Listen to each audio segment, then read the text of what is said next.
See, Parrish Palmer, good morning.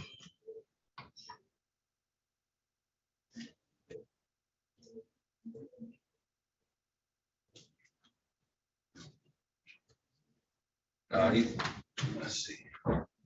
Hit that button on the screen, Mr. Palmer. Sabree's forward. Okay. Yes. Good morning. Can you hear me? I can hear you. Can you hear me? Yes. Okay. All right, Mr. Palmer, what time is your case? 9:30 a.m. today. All right. Do you have a case number? Yes, that is 233-46-221 LT. Sean GK. All right, you're in Sean GK. You got in here by typing in Zoom code 360-436-0000, right? Yes. All right, change out the 436 to 538. 436 to 538. Okay. 436 is my courtroom, 538 is his courtroom. We switch courtrooms. So you might be working off of an old notice. But that'll get you to Judge GK. Got it. All right. Appreciate you. What's the number? Read it back to me. Oh, the case number? No, the new Zoom number. I want to make sure you're going to the right okay. place. Yeah, so that is 360-538-0000 instead of 436. All right. Okay. All right, Mr. Palmer. I'm going to get you out of here and type in that Zoom code. Have a great day. All right. You too. Thank you. Mr. Starkolit. Good morning.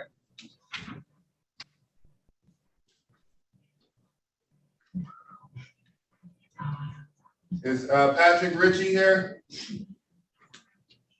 Yes. Okay. Good morning, Mr. Ritchie. Have you and Mr. Starkolit worked out anything? No, sir. Okay. And this was adjourned.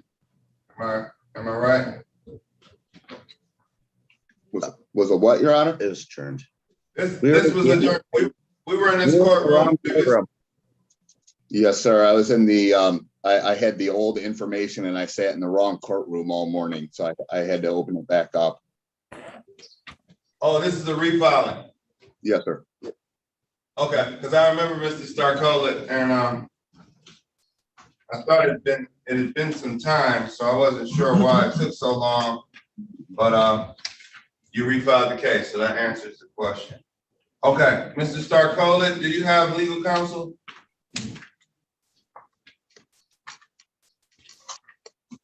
This is Miranda with the Housing Coalition. We attempted to do an intake with Mr. Starkolit, but it appeared that he could not hear us. Doesn't look like he can hear me either. Yeah. All right, this is what now, Mr. Ritchie, do you have Mr. Starkolit's number? He does not have a cell phone. His phone's off. The guy has no money. He's using our upstairs tenants Google phone number. So he's actually kind of evasive to get a hold of. Okay. Well, do you have that Google phone number? No. All And right. it's temporarily. It's just whenever he turns it on, whenever the guy's home. All right. Okay. I need to, because if we can't talk to him, we're not going to be able to conduct this hearing. So I'm going to try to. I do not hear anything. I do not have audio on my end. Okay, so Your Honor, he's able to read the chat because that's what he's responding to. All right. Ask him for a phone number, Ms. Bradley, or see if you can see what you can do. Let's see what you can do, and then sit tight, Mr. Ritchie. Yes, sir. All right. he can respond through chat. So we'll see. If not, we'll figure out a way. Give me the number, please.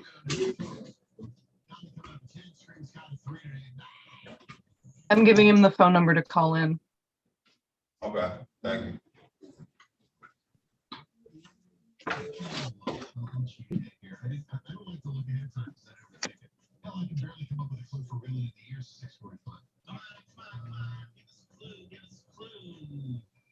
Four, three, six, what? The last four. Okay. Two, eight, six, six.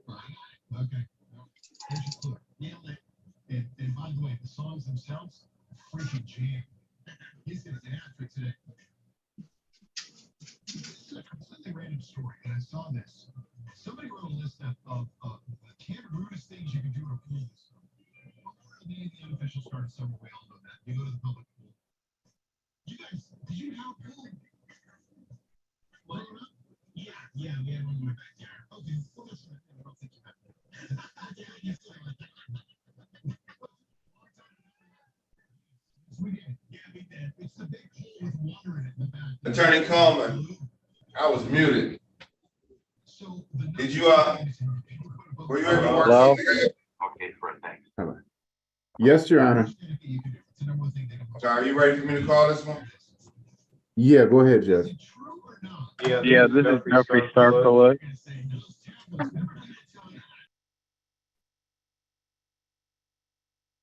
Yes, Your Honor.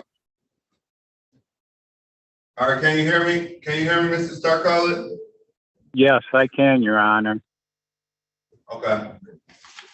All right, do you have an attorney? No, I do not. Are you seeking an attorney? I would like to, but I can't find one right now. I'm gonna need some time. Well, your attorney here, you have to talk to him today, and we're going to proceed today, but we're gonna allow you a few minutes to talk to an attorney.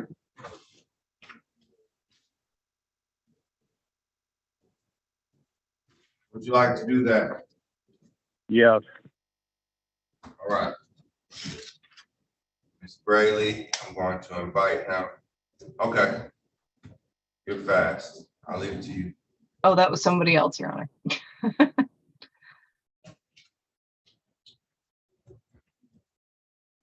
I know we have some youth here. Oh no, that was actually, do you go have interns as well at UCHC? So we have some law clerks, yes, and we've got at least one of them signed in here. Excuse me, law clerks. Yep. Here. All right. Okay. All right. I'll catch up after we finish the docket, but Okay. Thank you, Your Honor. I met the Lakeshore law clerks yesterday. So I know it's the summer externship season.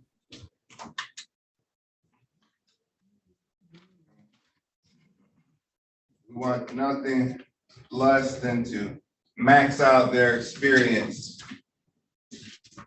Max out Excellent, their Your Honor. this summer, you know, give them all the experience possible.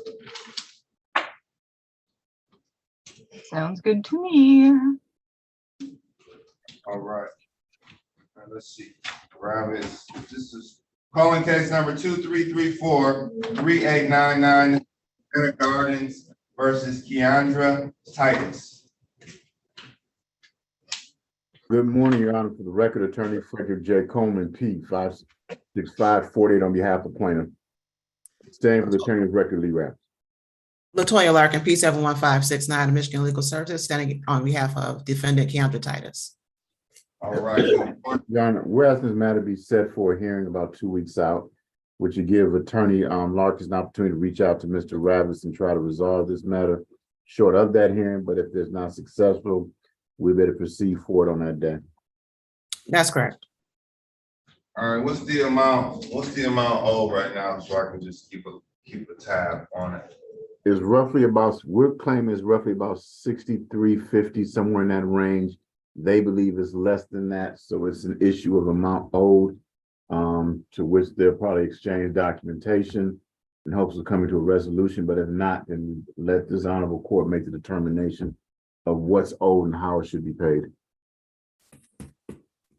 Okay, and Ms. Larkin, I'm not sure if you're aware, but June 5th, we're going back in person. I'm sure you probably heard the news. Yes, So, I'm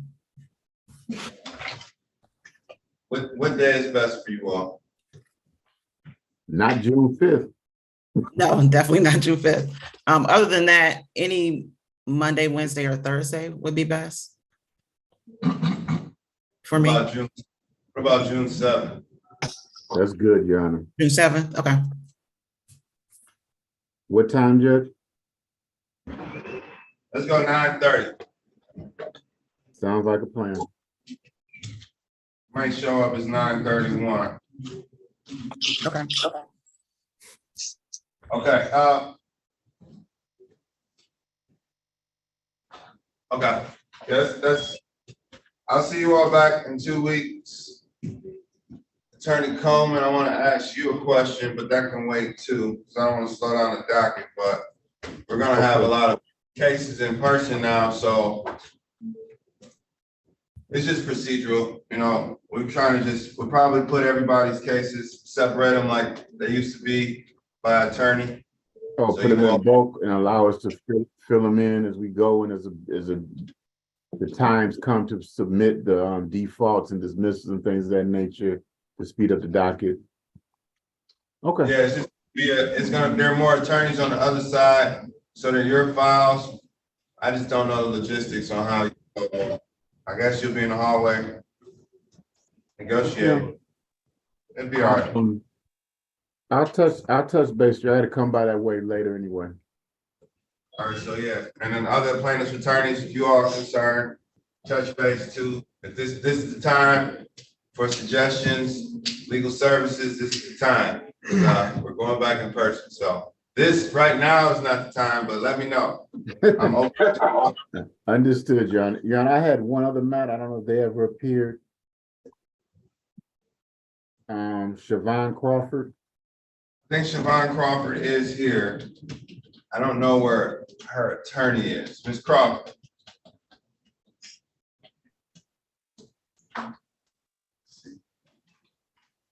Yes, I'm here and I emailed the attorney. Your Honor, Ms. Crawford says something. Who's her attorney, Your Honor, on this one?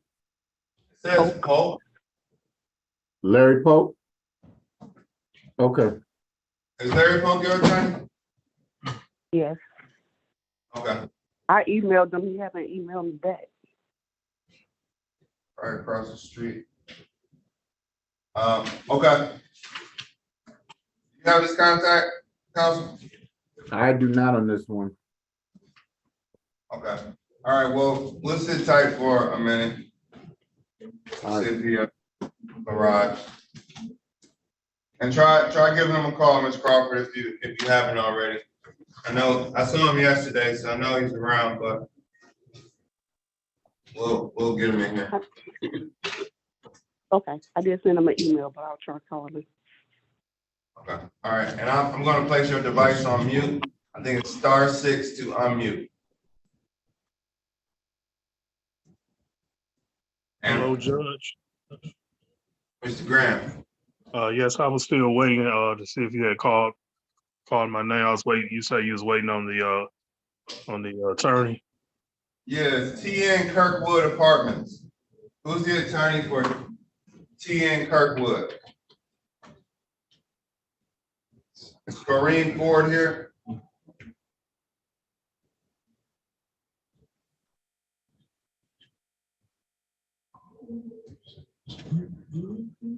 All right. Are you calling in? Or no, you're not a phone. I'm gonna send you a number, Mr. Graham. Okay. Are you able to make a phone call? Or are you stuck? Yes, I can make a phone call. Okay. I'm gonna give you the attorney's number.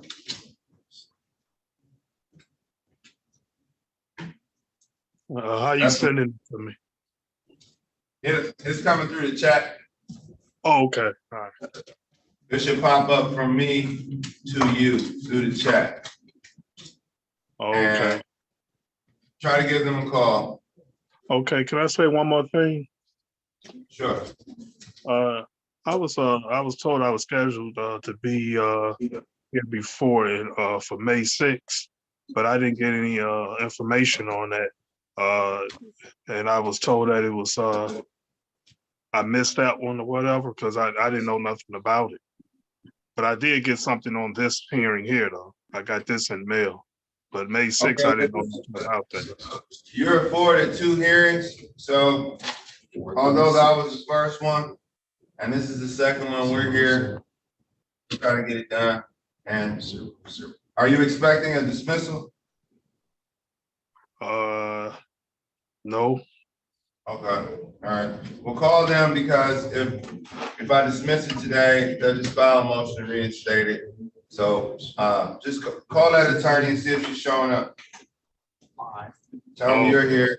She should be here too. Okay. She doesn't show up, I'll call your case. It's scheduled for 8:30. I'll call her in a few minutes if she doesn't show up. You can call her instead of me calling her.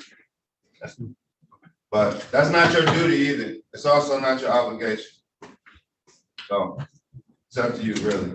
I'm gonna call before we dismiss the case. So I'll call her. Don't worry about calling. But if you're gonna end up having to talk to her anyway, though. So figured I'll kill 2 birds with 1 stone. So if you like to call her, call her. But I'm not gonna order you to call her as a judge. I'm just gonna suggest it. And if you don't call her, I'm gonna call her anyway. Okay, so if I wait for you to call her, would I just remain here? Yep, just sit tight. I'll place you on mute and then hopefully we can call your case. If she says she's not showing up, then I'll call it again. I'll call it either way. Oh, okay. All right. Mr. Hoffman, good morning. Good morning, Your Honor. I have one case ending in 170. It's a termination of tenancy. You called the tenant's name earlier. There was no response. He didn't show up to the first hearing. So, Is Clarence Oliver here? Clarence Oliver. Clarence Oliver, are you here? Let's see if this 248 number is Clarence Oliver. If it isn't, then I'll call your default counsel. Clarence Oliver. All right, calling case number 2-334-7170. This is Michigan Foreclosure Solution LLC versus Clarence Oliver II and all occupants at 18717 Street in Detroit. good morning, Your Honor. Dakota Hoffman, P84527 on behalf of plaintiff. All right, this is the last call. Is there Clarence Oliver here or anyone on Avalon? Counsel. Your Honor, this is a termination of tenancy. I'd ask for a default judgment at this point with 10 days, with 10-day writ date. I believe that puts it on a weekend, so June 5th would be the next weekday. All right, defendant failed to default judgment is granted. This is a termination of tenancy.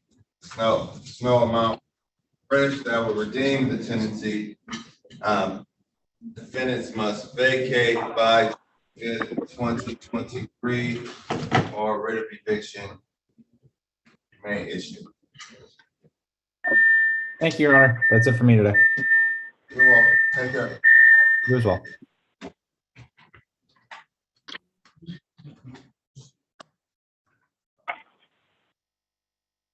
Is Dicey Ali represented by counsel? Does anyone know? If Dicey Ali is, Judge, it doesn't show that anyone from our offices are representing him. I believe he So was. I had chatted with Ms. Ali earlier and she was going to try to call in, so I don't know if she's on one of the phone numbers. all right, so hit *6 to unmute.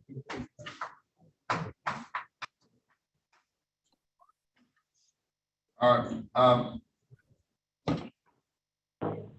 and do you have her number, Ms. Brady? I do not. All right. Let's see. We'll see. I'll check back again. But I know Kenneth Cox is here. And we're creeping into that. We've entered into the default time.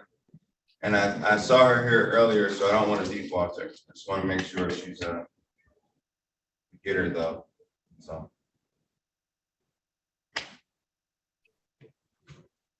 All right, Attorney Ford, good morning. Good morning.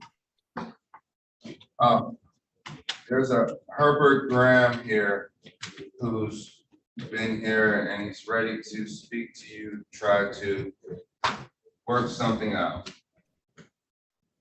Okay. I'll invite you all both into a breakout room, and if you all are able to work something out, just pop a hand up and let me know. Sounds good. Thank you. You're welcome. And Your Honor, sorry to, oh, wait, never mind. Sorry. No. Okay. Let's see, this is Mr. Graham. Hello. Hello.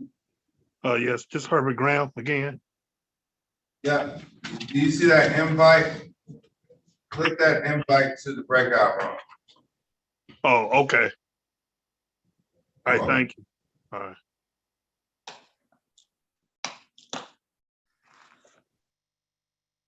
Excuse me, Judge. How you doing, Ms. Vaughn? Good morning, Ms. Vaughn. Good morning. I just wanted to make sure you didn't call my name or anything like that. I didn't miss anything. No, you're. Okay, thank you. 9:30 with Patrick Ritchie. Mr. Ritchie is here. Would you like to speak? Sure. I don't mind. Do you have an attorney?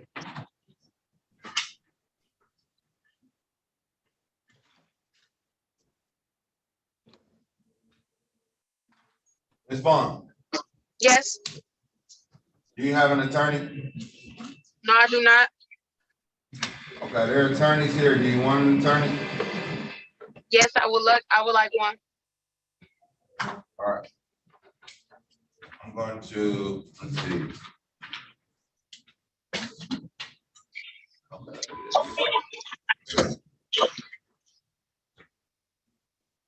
I'll invite you into a breakout room.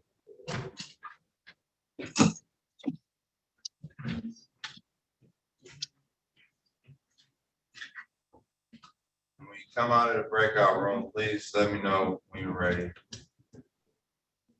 Okay, thank you. You're welcome. Someone will come in. Ms. Vaughn is in room 13. We've got her in line, Your Honor. Thank you. Well, thank you.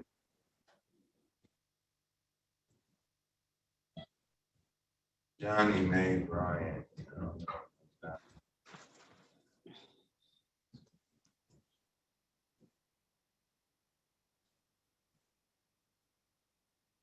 All right. Hi, good morning. How are you? Doing well. How are you? Very well, sir. All right. What case are you on, Ms. Richards? Your Honor, I'm at 233-47118.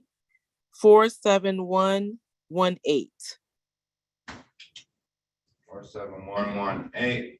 Yes, sir. All right, I see you here. We have you checked in. Now, do you have an attorney? Yes, I do, sir. All right, who's your attorney? Vanessa, Attorney Vanessa Fluker. All right.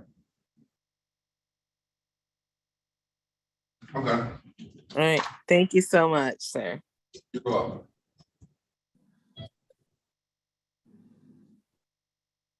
Mr. Cox. And I'll get Yes, to whoever. sir. Good morning, Mr. Cox. Yes, sir.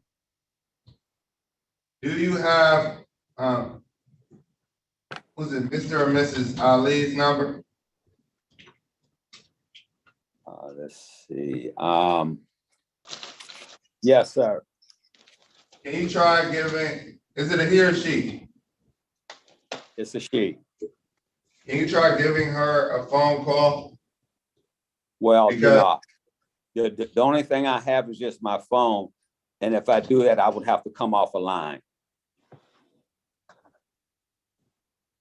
That's okay. What'd you say?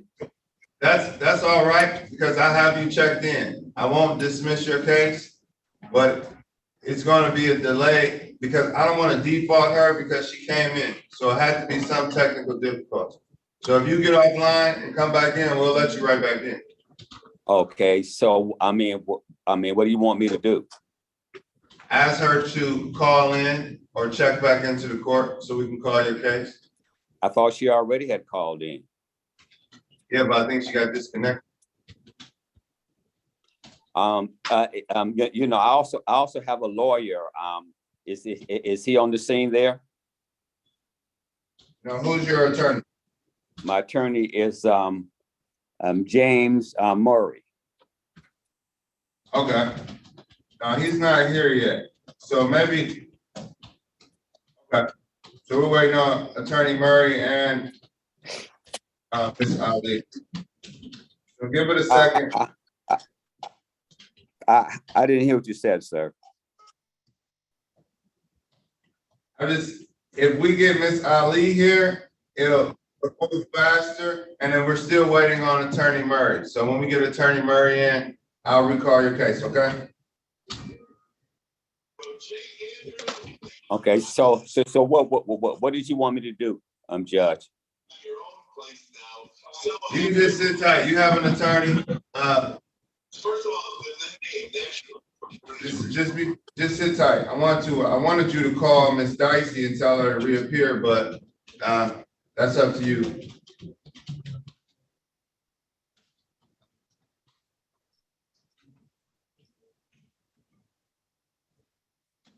I'm gonna place you on mute and I'll recall your case in a few minutes. Thank you. You're welcome.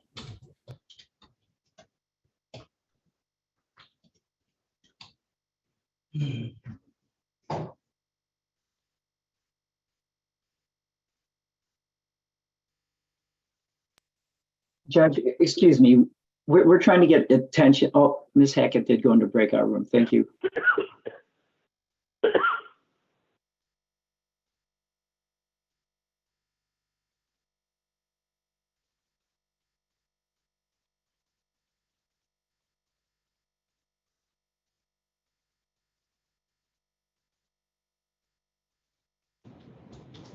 Is Dominic DeShazo here?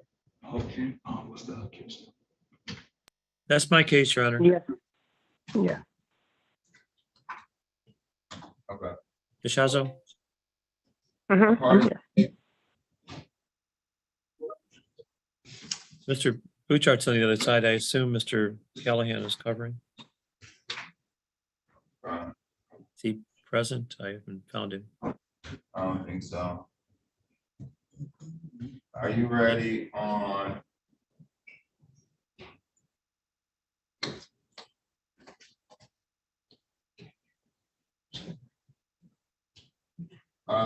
Is Zakula Nicholson here? She's here, Your Honor. She was. Yes, I'm here. I'm still here. Thank you. All right, and Angela Manning, she here as well? I have not been able to catch Miss Manning. As if she's in, I would love her to identify herself.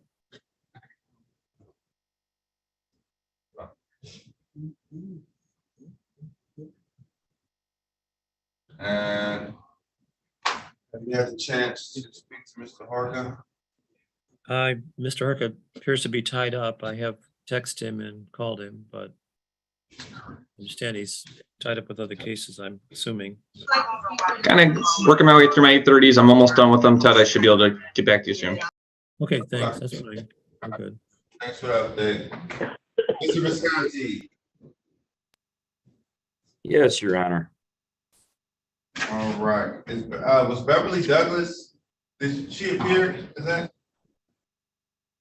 She is that did correct? not, to She my did not knowledge. appear? Okay. And are you requesting, we didn't call this case yet, did we? Yes, Your Honor. I'm requesting entry of a default judgment. All right, no problem. Calling case number 2334-7139. This is Footbridge Senior Village versus Beverly Douglas, an occupant at 1231 Selden, Unit 406. Robert Visconti, P61756 for the plaintiff. Thank you. Is Beverly Douglas here? All right, counsel stated you're requesting a default judgment. Defendant failed to appear. Default judgment is granted. The complaint to recover possession. Well, this is a complaint for non-payment of rent. How much rent is owed? Your Honor, the past due amount right now is only $264 plus court costs of $159.73 for a total of $423.73. $423.73. That is to be paid by June 5th, 2023, or writ of eviction can issue after that date. Thank you, Judge. You are welcome. Have a great day. You as well.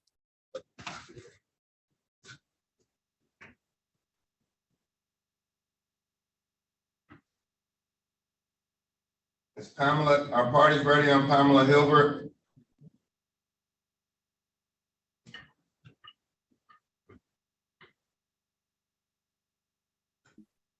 It looks like they're still in a breakout room, Your Honor, with Attorney Fisher. Okay. All right, Tamika or Michaela Landers. What are they represented by counsel as well? Yes, they are also in a breakout room. That's Attorney Luand on that case. All right. Don't have a charge. Is Angel Reese or Brian Reese here?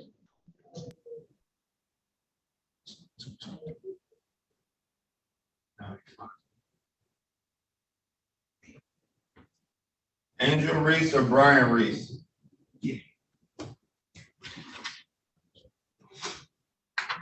Check the breakout rooms. Calling case number 2334-7125. This is Michelle Woods versus Angel Reese and Brian Reese. Yes, Your Yeah. Honor. Go ahead. Yes, Your Honor. Brandon Lefkowitz, P number 75203, appearing on behalf of plaintiff Michelle Woods. Thank you. Does anyone live at 9121 Montrose? Okay. Thank you. Is Angel Reese present? Is Brian Reese present? Counsel. Yes, at this time, Your Honor, I would request a default judgment for recovery of possession of property. All right, it's a complaint to recover possession of property and defendant failed to appear. Default judgment is granted. Are you requesting the statutory 10 days? Yes, Your Honor. All right, default judgment is granted. Defendants must vacate by June 5th, 2023, or writ of eviction may issue. Your Honor, should I be faxing that to the court? Yes, please feel free to fax it. If you want to email it, we'll accept it by email. What email address would that go to? All right, one second. Maybe you might be interested in that.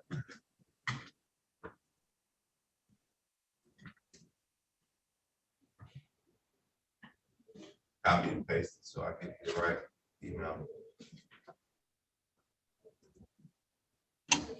June 5th, we will be in person.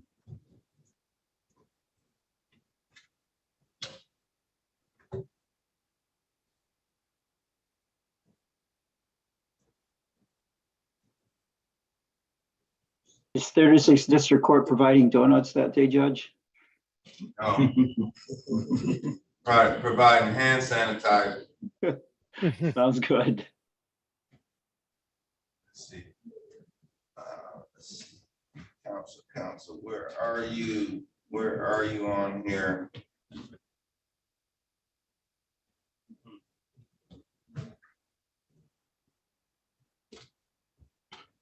Okay, that helps.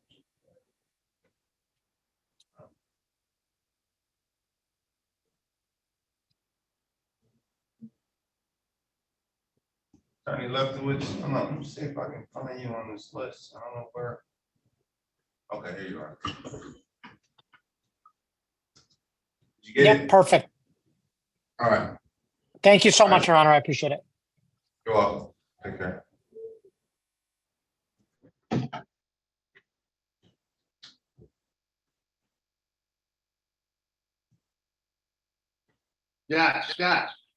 Josh.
Judge, have you called Latanya Mason?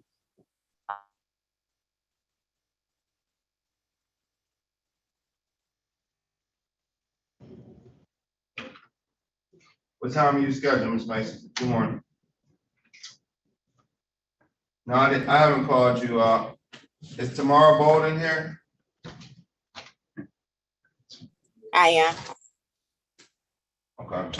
And that was Ms. Mason.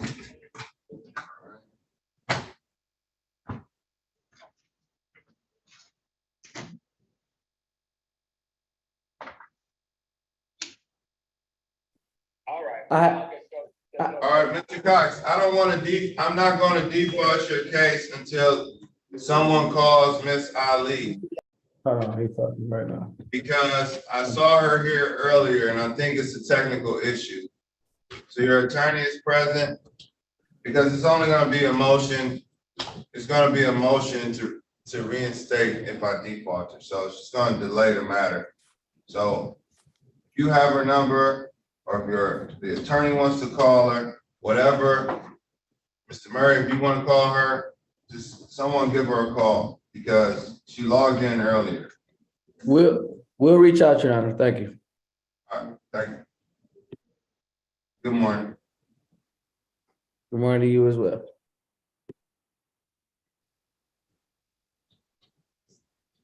All right, Attorney Ford.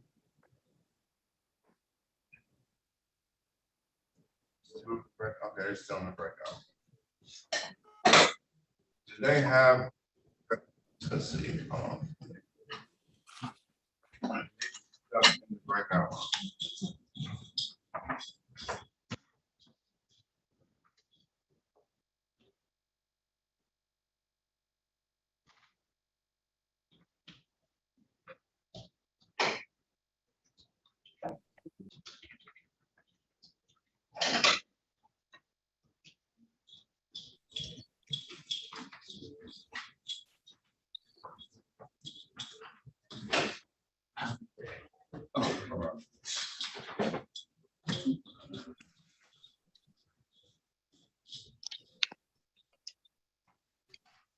The attorney, Ms. Bolden have you talked to your attorney? No, I haven't. Okay. And our party's ready. Has anyone talked to, thank you. All right. Our party's ready on Jeffrey Starcola. Yes, Your Honor. Hold on. Jeffrey Starcola.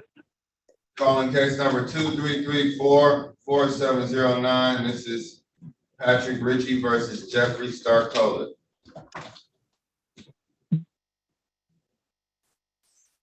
If the plaintiffs want to put their name on the record. Yeah, can you state your name for the record? Patrick Ritchie. Justin Alex. This is Attorney Hillary Braley, P number 82889, here on behalf of the defendant, Jeffrey Starcola. If you can state your name for the record, please, Mr. Starcola. Jeffrey Adam Starcola. Thank you. So at this point, Your Honor, we'd be asking that the court not grant the money judgment and that we give Mr. Starcola a move out date in 30 days.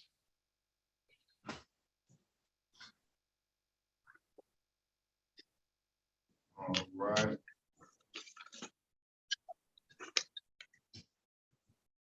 Okay, so this is a motion to reinstate. Okay, so this is a motion. This case was originally dismissed. Oh. And motion was filed to reinstate it. Plaintiff filed a motion to reinstate this matter. And I'm going to grant your motion to reinstate it, Mr. Ritchie. It says it under 36 District's website was under maintenance. You couldn't confirm the correct courtroom, and you were in Judge Kennedy's courtroom until 12:30, so you weren't in my courtroom. Correct. Well, website was down, so I'm going to grant your motion. So now we're back at square one. I want to consider this, Ms. Braley. We're back at square one, month and a half later. So,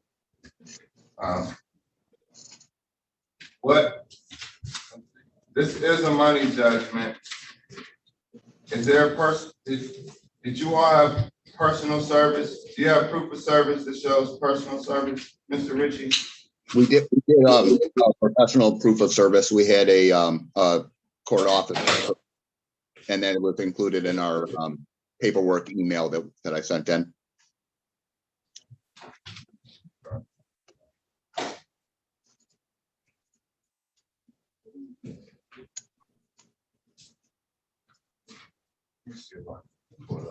I'm kind of depending on you, Your Honor. I haven't seen the case file. Pretty straightforward.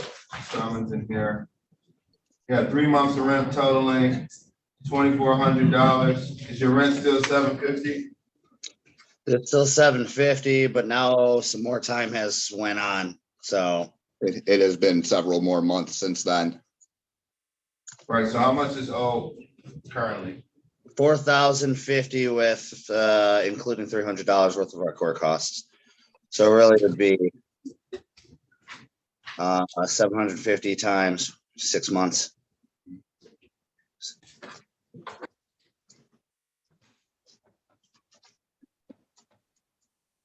All right, really quickly, Your Honor, Mr. Starcola, are you still able to hear us? Because I don't see you.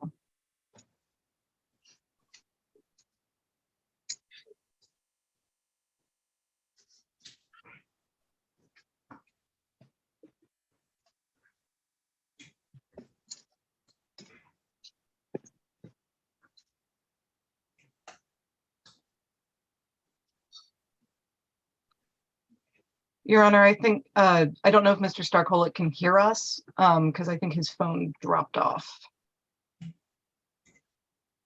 He needs to unmute. No, so he was on 2 devices because he could not hear us from his computer. And I don't see the phone that he had dialed in on, so I'm not sure he can actually hear what's going on. Oh, okay, Is it? All right, 4,500 plus What will your court cost? $300.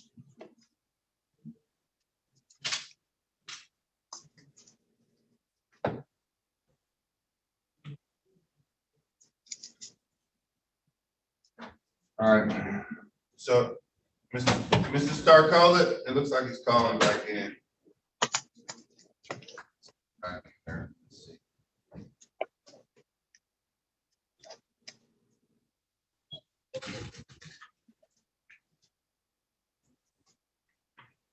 I let him back. Starcola, is that you? This is me, Your Honor. There we go. All right. So, we have the landlords on the line, Mr. Ritchie, as well as your attorney, Ms. Braley. This is a complaint for non-payment of rent. It was previously dismissed because the plaintiffs were in the wrong courtroom. So now we're back. I reinstated the case, set aside the dismissal, and plaintiffs are requesting rent. There is 6 months of rent due, which totals $4,500 plus $300 in court fees. That's $44,800. Are you with me, Mr. Starcola? Yes. Okay. When can that rent be paid?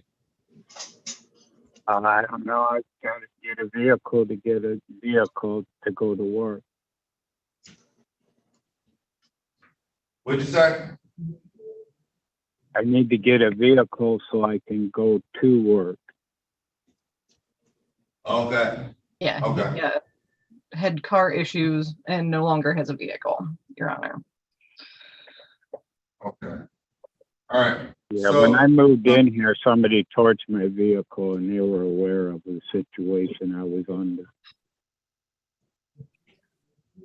That's Okay. why we were requesting at least 30 days, Your Honor. All right. How much time are you willing to give them, Mr. Rich? I would like him out as soon as possible. 10 days. He's been in there for 7 months without paying us a dime. And despite every opportunity to try to work with us, he's not reached out. He's not made any kind of plan. He's not made any kind of payment whatsoever. I just want him out of there as soon as the court would be possible. 24. And Your Honor, I would just say that given the circumstances, he doesn't have a vehicle, he's got very limited resources, it's going to take him a while to get things set up so that he can move.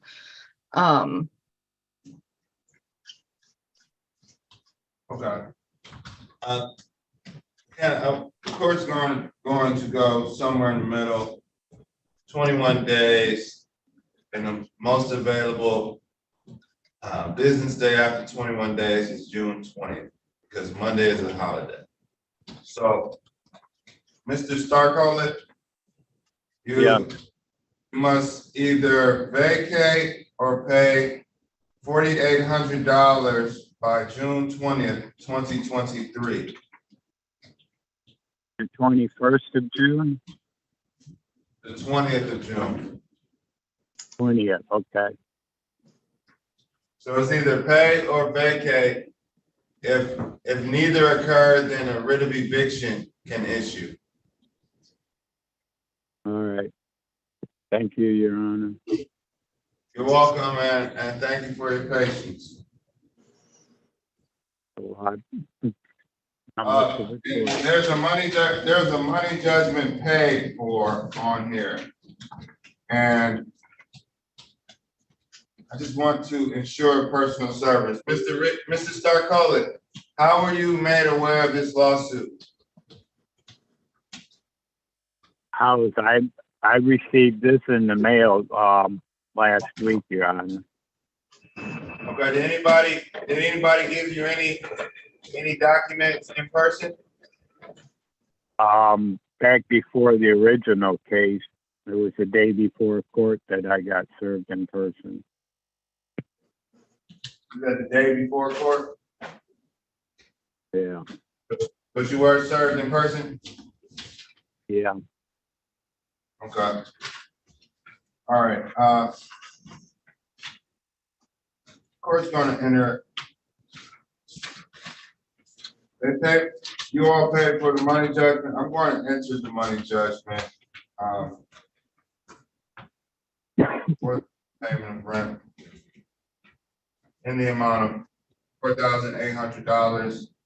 That's to be paid by June 3 or vacate by June 20th, 2023.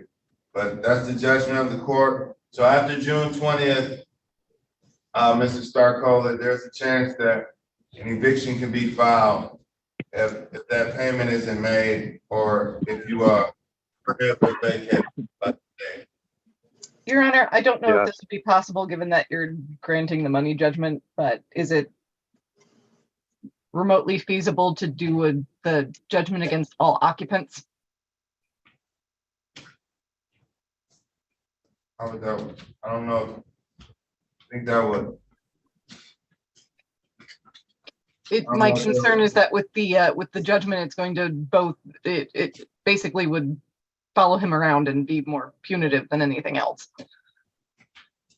I think that's the goal. I'm impartial with this, but Mr. Ritchie has to agree with that. I wouldn't be my call to remove the name. That's not really my call. If parties agree to it, if there's mutual consent, then Mr. Ritchie, are you willing to remove his name as a named party? No. All right. I can't remove someone's name from a judgment, money judgment that they paid for. Okay. Thank you for asking. I mean, it's no harm in asking, counsel. All right. All right, good luck, Mr. Starcola. Thank you, Your Honor. You're welcome. Thank you very much, Your Honor. You're welcome. Mr. Starcola, I'll be sending you an email momentarily. All right, thank you. Yeah. And I believe you're free to sign out.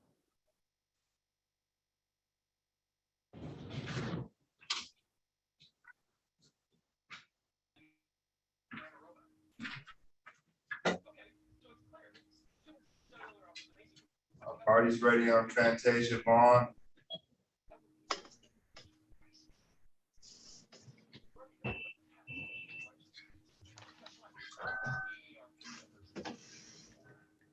Is Fantasia Vaughn represented by counsel? Ms. Vaughn is here in a breakout room and she is waiting to speak with an attorney, Your Honor. Okay. All right. I'll take some of these. Hands that are up. We'll go in order. Attorney Paul. Good morning, Your Honor. I'm requesting co-host privileges, please. Not a problem. Not a problem. Good morning. Mr. Santiago. Yes, Judge, we are ready to put Derek Steverson on the record. We have a conditional dismissal. Case number, last three are 962.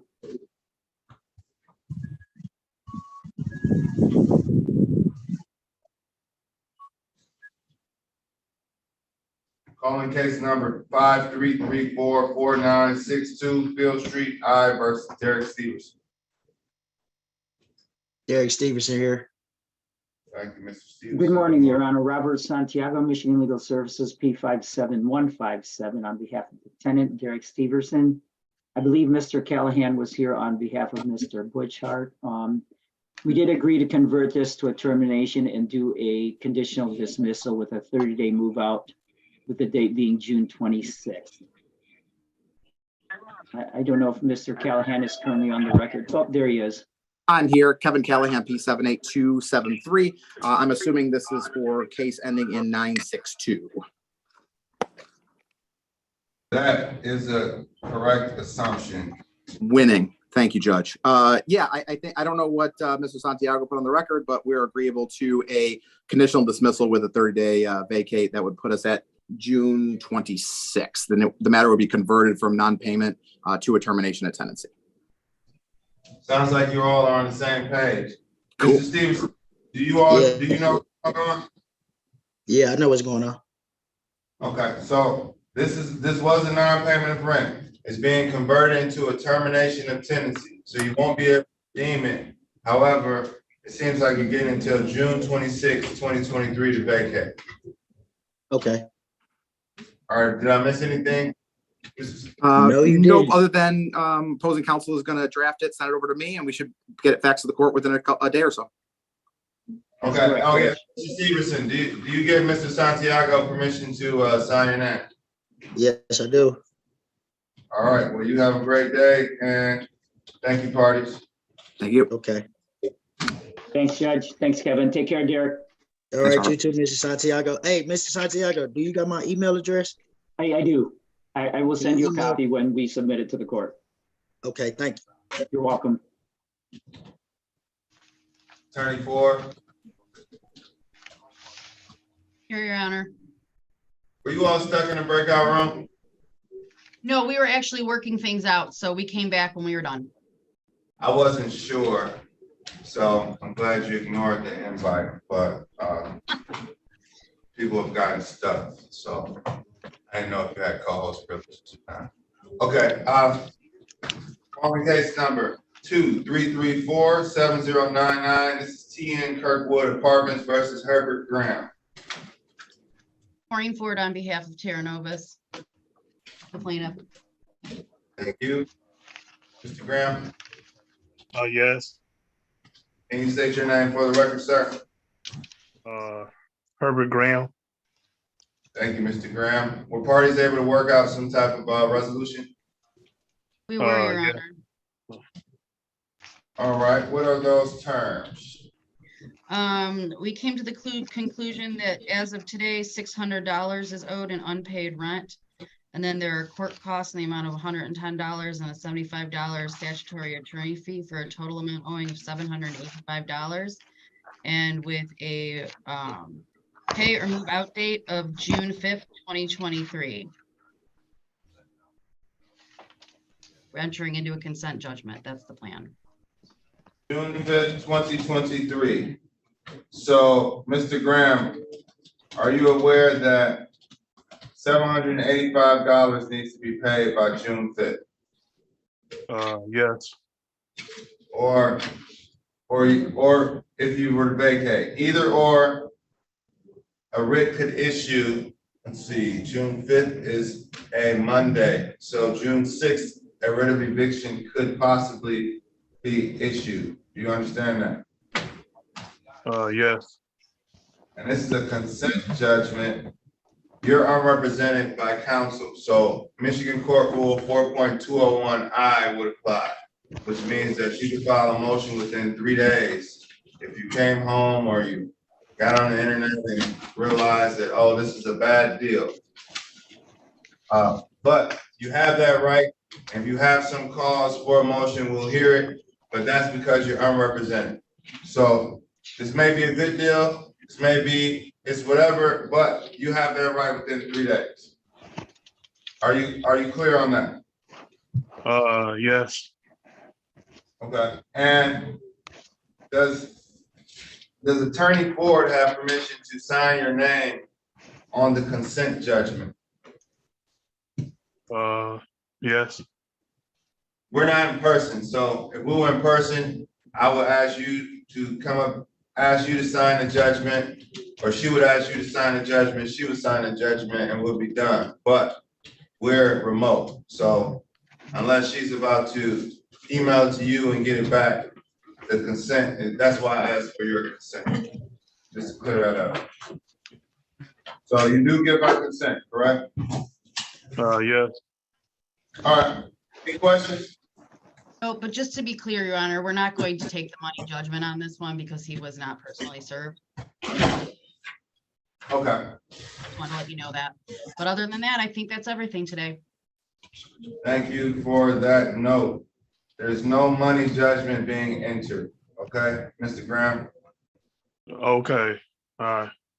All right, well, take care of that and good luck. You have a great day. All right, thank you too. Bye. Well, thank you, Attorney Ford. Have a good one. Judge, what's that email address? Now somewhere. The attorney, he wants it again. Oh, you lost it? Yeah. Is he on Attorney Leftowitz? Yes. Is he still online as well? No, he Log just, in. or maybe he. Let's see if I can, did it not work or did it just? Somehow he said he was booted out of Zoom by the time you had said it and he didn't hear. I tell him I just sent it back to him. See if he got it. Oh. Okay, he sent it to you. Oh, no problem. All right, Attorney Czar. And then Attorney Fisher, and we'll keep going. Attorney Murray, you put your hand down? You're on the same case, Your Honor. Okay, all right, good. Sounds good. Attorney Czar, how can we help? How can the court assist you this morning? Your Honor, we've reached an agreement on the case ending in 135. It's an 8:30 case. With Attorney Fisher. Calling case number 2334-7135. This is Fatos Bajrami, Elizabetha Bajrami versus Pamela Hilbert. Good morning, Your Honor. Ahmed Zarp, 85054, appearing on behalf of the plaintiff. Good morning, Your Honor. Janetta Fisher with Michigan Legal Services representing Pamela Hilbert. Pamela, please state your name on the record. Pamela Hilbert. Good morning, Ms. Hilbert. Good morning. Your Honor, we've reached an agreement. We'll do a consent judgment with a move out date of 30 days to move out on June 26, 2023. And the judgment will be against all occupants. So Ms. Hilbert's name will be removed from the case. So let's do this. We'll do a judgment by hearing. Whereas all occupants, so we're gonna remove Ms. Hilbert's name. Parties have consented upon plaintiff's motion or plaintiff's request. We'll remove Ms. Hilbert's name and enter an all occupants judgment. That's correct, Your Honor. Whereas all occupants must vacate by June 26, 2023, or a writ of eviction can issue on June 27th. So this judgment won't be in Pamela Hilbert's name, it'll be in all occupants' name. However, the terms remain the same where all occupants must vacate by June 26th. Do you have any questions? Thank. Okay. All right. Oh, no, good. I appreciate it, Your Honor. And all right, Ms. Lewan, do you give Ms. Lewan permission to sign your name? No, that would be me, Your Honor, Janetta Fisher, Attorney Fisher. Oh, I'm sorry. That's I'm okay. sorry. All right. Do you give Ms. Fisher permission to sign your name? Well, actually, this is a hearing judgment, so I'm sorry. But I know there is consent, but we're gonna do it as a hearing judgment because I'm changing it to, we're changing it to all occupants. So all occupants technically can sign. So hearing judgment, but are you gonna draft it, Ms. Fisher, and submit it? Your Honor, I'll be drafting it. Okay, as long as parties are on the same page and we get it, we'll sign it. So thank you, Attorney Czar. Thank you, Attorney Fisher. You have a great day, Ms. Hilbert. Thank you, Your Honor. Have a good day. thank you, Your Honor, and both of you. I can leave. Yes, you can leave. Okay. Okay, thank you, Ms. Fisher. You're welcome. Bye-bye. Bye. Okay. Bye-bye. Bye-bye. All right, Ms. Lewan. Yes, Your Honor. I believe Attorney Grand and I are ready on 7147. Okay, with the Landers. Yes. All right. Let's see. Is it attorney? Okay, yeah, it is Attorney Grant. Morning, counsel. Good morning, Your Honor. What an with a grand room you're in. That's what I I said. wish that my office looked like that, but That's a heck of a DTE bill. All right, let's call it. Calling case number 2334-7147. This is the Home Store Inc. versus Tamika and Michaela Landers. good morning, Your Honor. For the record, Joel Grand, P51261 on behalf of the plaintiff. And for the record, Suzanne Stepich-Lawan, P48702, Michigan Legal Services, on behalf of the defendants, Tamika Landers, and her daughter, who is mistakenly named in this complaint. Okay. All right, we're parties able to work a resolution? Well, not quite, Your Honor. We think we have some solutions. We are going to submit a dismissal as to the second party, and I'm sorry, I can't remember her daughter's name. Michaela Landers, as she's 15 years old and currently in school. So she did not appear this morning, but we're going to submit a dismissal for that. And then we would ask an adjournment as to Miss Tamika Landers to figure out some Section 8 and emergency relief funds. Okay, all right. When is school out?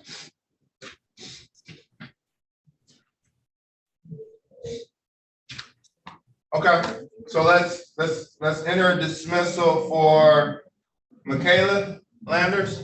Yes. Okay, we're going to dismiss. Named party. Dismissal. My clerk just stepped out, so I'll take the notes.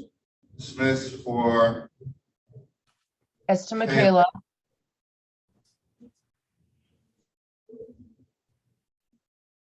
And how much time do you need? 2 weeks, if that will work.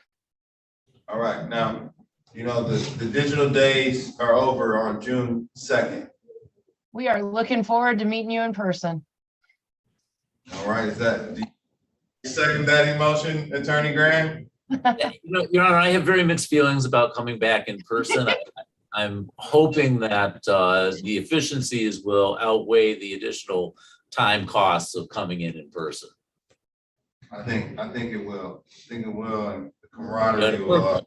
In a perfect world, I would have kept first hearings virtual with subsequent hearings in person, but my opinion wasn't asked. I think it'll work itself out once we get the flow. But I can tell you that cases won't be dismissed at the first hearing unless the plaintiff requests it. So, okay.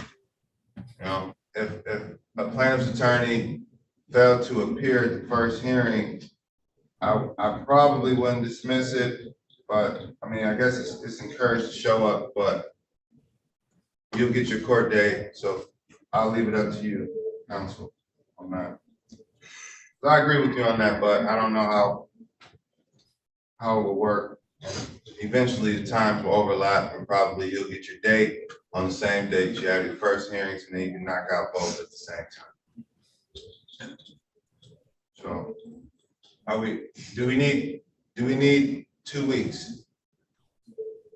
2 weeks. All right, 2 weeks will put us at June 7th.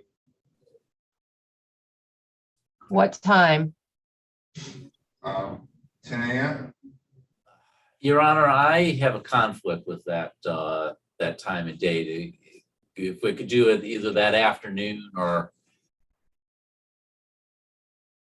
another day. Okay. Can we do it June 8th? Does June 8th work? June 8th works.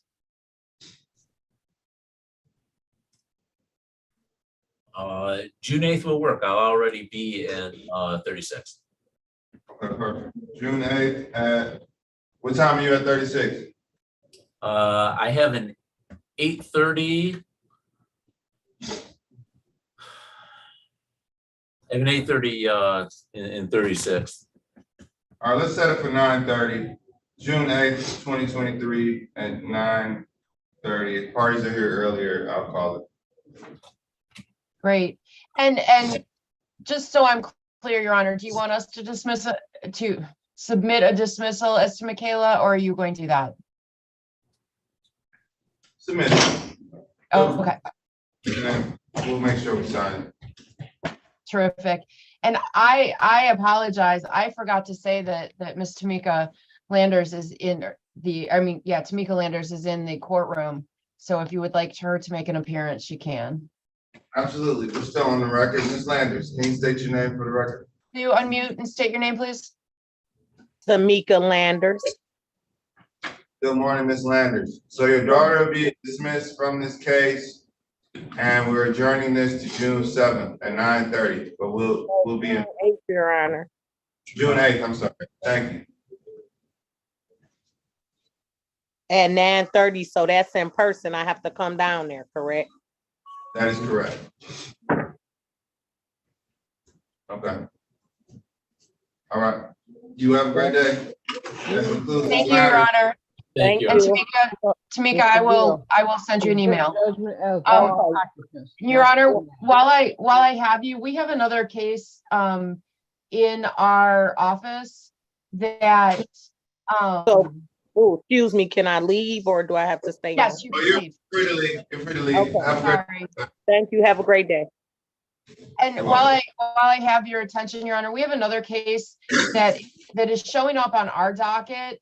It's 4910 and the last four numbers, Mason v. Bolden. And my court is showing that this was dismissed on March 14th. And Ms. Mason is here. Ms. Mason. Yes,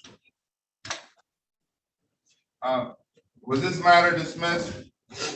it was. I didn't make it to court. I think this, let me pull the file. I think this is a motion to reinstate counsel.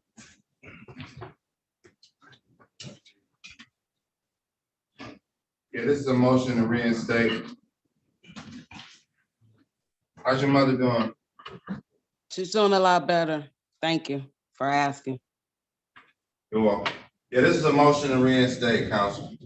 Okay, if you would give me a moment to contact the attorney on this, we did not receive that information, so I will see what's going on. You want me to reinstate it and adjourn? Ms. Mason, what's going on with the property? Is this a non-payment of rent or termination? Yes.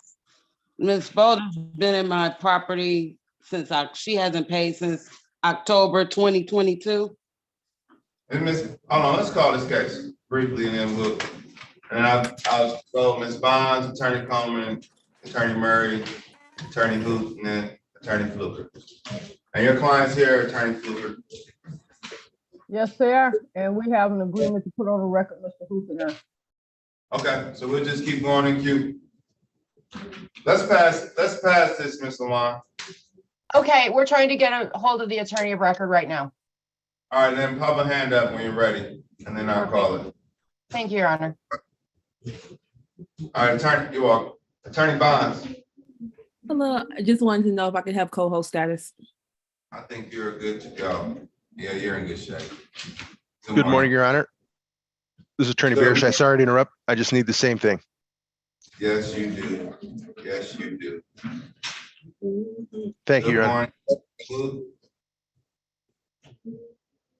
All right, Attorney Coleman, do you have a case ready?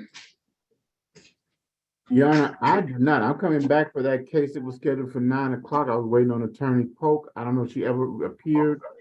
She's here. Attorney Polk is here. Attorney Polk is here. Where is Attorney Polk? I checked her in. She is in room 17. Can you send me in there? Yeah, I can send her in. She's in there with her client. That's okay. I won't interrupt too much. All right. Close your ears.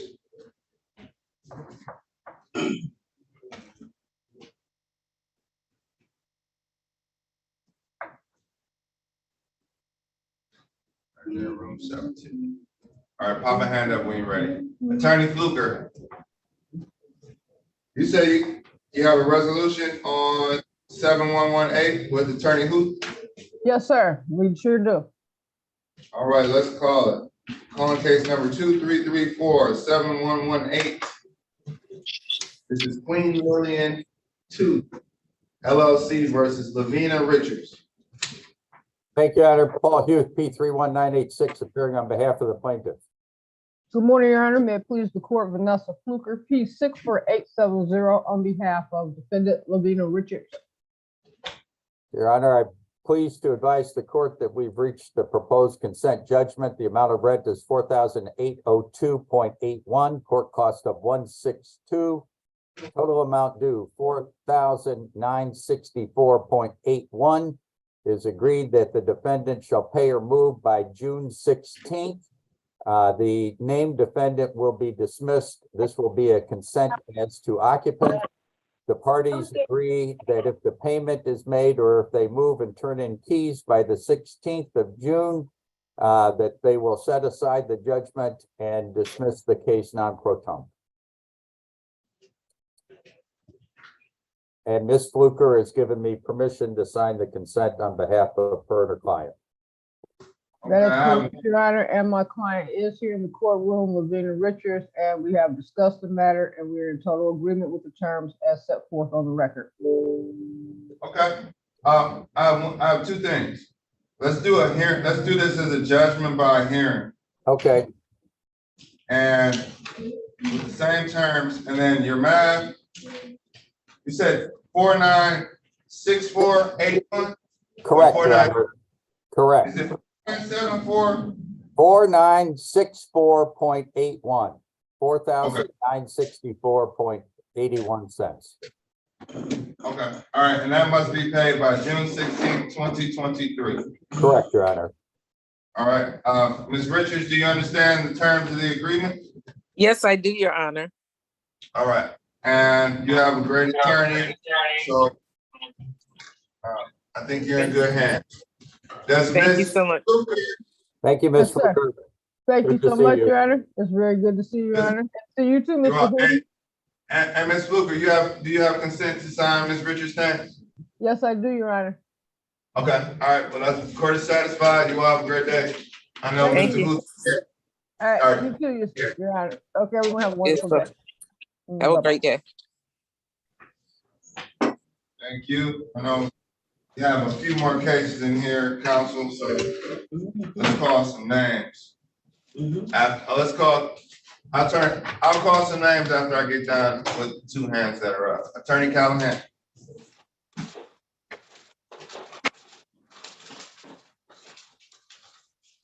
Attorney Callahan, is this are you all on the matter together? Is this 5201? Judge, I have one with Attorney Ted Phillips, 654. 654. Are you ready for me right now? I am. I don't know if Mr. Phillips is ready or not. Not seeing him, but I can potentially cover if necessary. Thank you, Hillary. Yeah, we have an agreement on a consent judgment. On case number 2334-6654. Argo Property Management versus Ruby Wilson. And for the record, Kevin Callahan for plaintiff, P78273. Good morning, I'm Ted Phillips, P35900 for the defendant who's, I think, still in a breakout room that I was trying to get back into this room. Unless I'm mistaken and she got back magically without me. Let's see. I sent her an invitation to come back out. She has Yes. multiple. Here she is. Okay. All right, Ms. Wilson, good morning. Can you state your name for the record? Good morning, Judge. My name is Ruby Wilson. Yeah, the parties have came to agreement for a consent judgment to be entered for a total rent due of $4,000. And Mr. Callahan, I did not catch the court cost. Was that 150 or? 160 on the court cost. 160 in court costs for a total balance of $4,160. That $1,100 will be paid within 10 days of today. or writ may issue. An additional $500 will be paid on the 20th or before of each month until the full balance is paid. If any payments are missed, a writ may issue. If any payments are missed, an additional $300 in late fees, which plaintiff has waived in the initial amount of $41.60, would also be reinstated. Mr. Callahan, did I get everything right there? Is there anything missing? To my detriment here, Ted, the total amount is actually 3,900. So it's 3,900 plus 160 for a total of $4,060 with the waived late fees. The only thing that I would add is if we have to obtain a writ, we would put in the consent judgment that the $300 in late fees would go back on the ledger. So they're only waived permanently if the balance is paid in full. Thank you. Your math was better than mine at this moment, and I appreciate it. Yeah, that's the full agreement. So. Okay. And Ms. Wilson, do you agree with that? Yes. Okay. The terms have been laid out. This is a consent judgment where $4,060 is to be paid, and 1,100 of that is to be paid within 10 days. And $500 is to be paid on the 20th of each month until your balance is. Oh, I'm sorry. I Late- didn't know if you was asking me a question. I'm sorry. Yeah, no, late fees are waived as long as you're current. And if you breach this agreement, then the late fees will come back on. But that's been discussed. Parties understand it. Just wanted to re-recite it out into this consent judgment. Thank you, parties. Thank you. Yeah, we also have another one ready at 201 at 9:30 with Mr. Callahan. 201. Calling case number 23345-201, Helen O'Dean Butler Apartments versus Dominique DeShazo. Kevin Callahan for plaintiff, P78273. When Your Honor, Ted Phillips, P35900 for the defendant, who was present in the courtroom, I believe, in the virtual courtroom. I'm here. Yes. I'm Please here. state your name. Dominique DeShazo. Your Honor, this is a termination of tenancy case, but the issue is that the landlord did not receive one piece of documentation for a recertification for the tenant, and the agreement was that if they did that, we would be okay. That documentation has not came yet. It is from the Department of Human Services. It is a $42 a quarter supplement that Mr. DeShazio gets. And it is, according to the state, in the mail, hopefully. Counsel for plaintiff, Mr. Bouchard, has agreed that for an adjournment, I think Mr. Callahan's open to a 3-week adjournment just to give time for that document to get to Ms. DeShazio so it can be presented to the landlord. That is correct, Your Honor. And once the recertification is completed, we would agree to dismiss the case. Okay. That's June. Let's see. June 22nd. Now, what day of the week is that? Do you have? That'd be Let's see. That June 22nd is a Thursday. That's fine. Monday, Wednesday, Thursday, right? Nothing on the 22nd, Judge. Nothing on the 22nd? Nope. That's not due.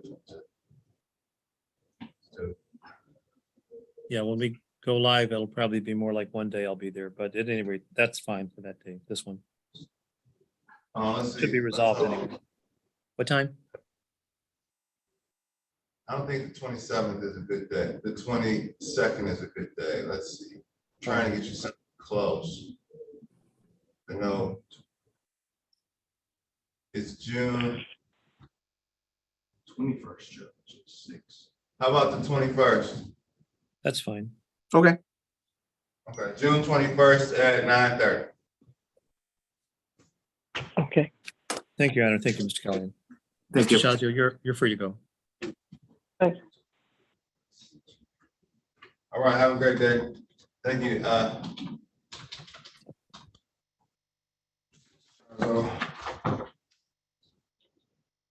Okay. Attorney Lewan? Yes, Your Honor, I'm coming back on case 4910, Mason v. Bolden. Calling case number 22394910. This is Latonia Mason versus Tamara Bolden. Suzanne Stepich Lawn, P48702, Michigan Legal Services, standing in for Gerald Featherson, who is the attorney of record on behalf of the defendants. Okay, Ms. Mason, can you state your name?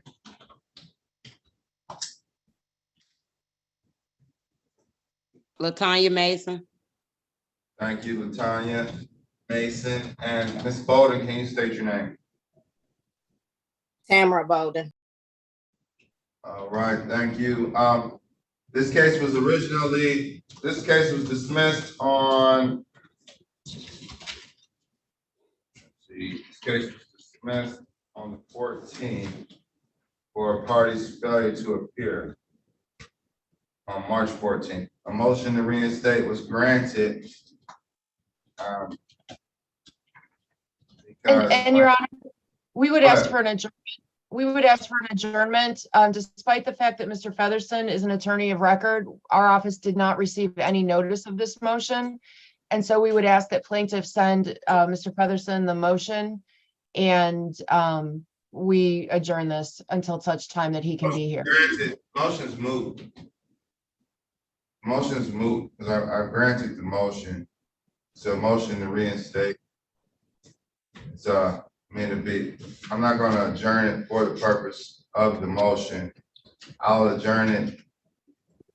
Thank you. At least Adjourn it to allow him to appear because he didn't know he had to be here today, but Your the Honor, next case go ahead, Ms. Mason. this has been going on and on since January of last year. I mean, this year. And it's just going on and on. I mean, this has been October 22, and it keeps getting adjourned and adjourned. And, now it's May. And she owes me like $7,000 now, $7,852. I mean, $850? well, Yes. and Your Honor, if I may as well, if I may move to not grant the motion to dismiss because she didn't serve it properly. We have not received a copy of the motion. We did not receive notice of the hearing. And so that's improper to to grant it because it was not properly served.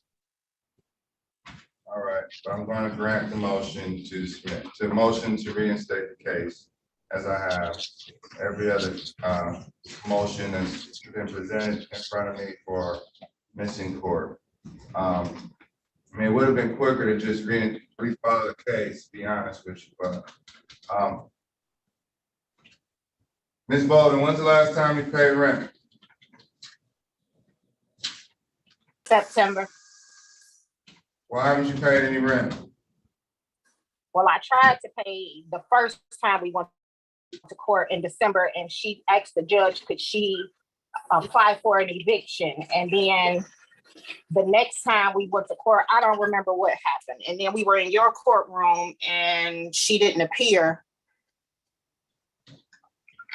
And Your Honor, if we're going to have a hearing, I would ask that we adjourn it so that either I can speak to Ms. Bolden. Just want to know if rent was paid. She said she hadn't paid rent since September 2022, and we're just gonna adjourn this some more. It just seems very unfair. Because the attorney of record did not receive notice. It's also unfair to put Ms. Bolden in the. That has nothing to do with the case other than I'm asking her, why didn't she pay rent since September of 2022? This case was filed. I was in the same seat as you, September 2022. So this is before anything had to do with 436. She wasn't paying rent. That's why we're here. So I'm going to enter an escrow order. I'm going to grant this and order escrow of prorated 850. It's only 6 days left, 7 days left in the month. But I'm going to prorate I'm going to order escrow to prorate this amount. And grant you an adjournment, so Mr. Featherston can appear. And, that way, Ms. Mason will have some money. She hasn't received any money since September of 2022. We're not gonna get. And my client just said she tried to pay her and she refused to take it. That's not true. I'm sure it's on court records when we were in, it was a lady as a judge that day. I can't remember her name. You tried to pay her in December. It's June. June. All right. June. But you didn't receive notice, because I will be ready to enter a judgment today, but if he had no notice of it, and Mr. Featherston appears, and it's still in the file, so you can blame that on the court, Ms. Mason. So, Your Honor, will you say again what the judgment is so I can let Mr. Featherston know? Or what the decision is? That you said you were going to prorate escrow. I did not get the amount and to when it needs to be paid. Okay, it's 850 divided by 31 is 2741. 2,000. Wait, 2,741 or $27.41? $27.41. Okay, and that is due by times $27? Wait a minute, I'm lost. $27? Please don't cut me off. Please stop cutting me off. Please stop cutting me off. I just want, if you all aren't doing the math, so I have to do the math. It's 5 days. It's $850 divided by 31 days times 6. That's what Bates Academy taught me. $164.51. Please pay that for the next hearing. Please pay that, and we'll be back as early. We'll be back June 1st. That way, Ms. Mason doesn't have to come in,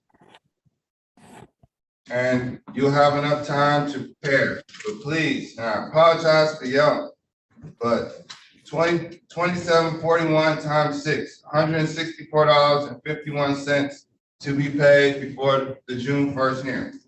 and that's to be paid to the courts, the escrow.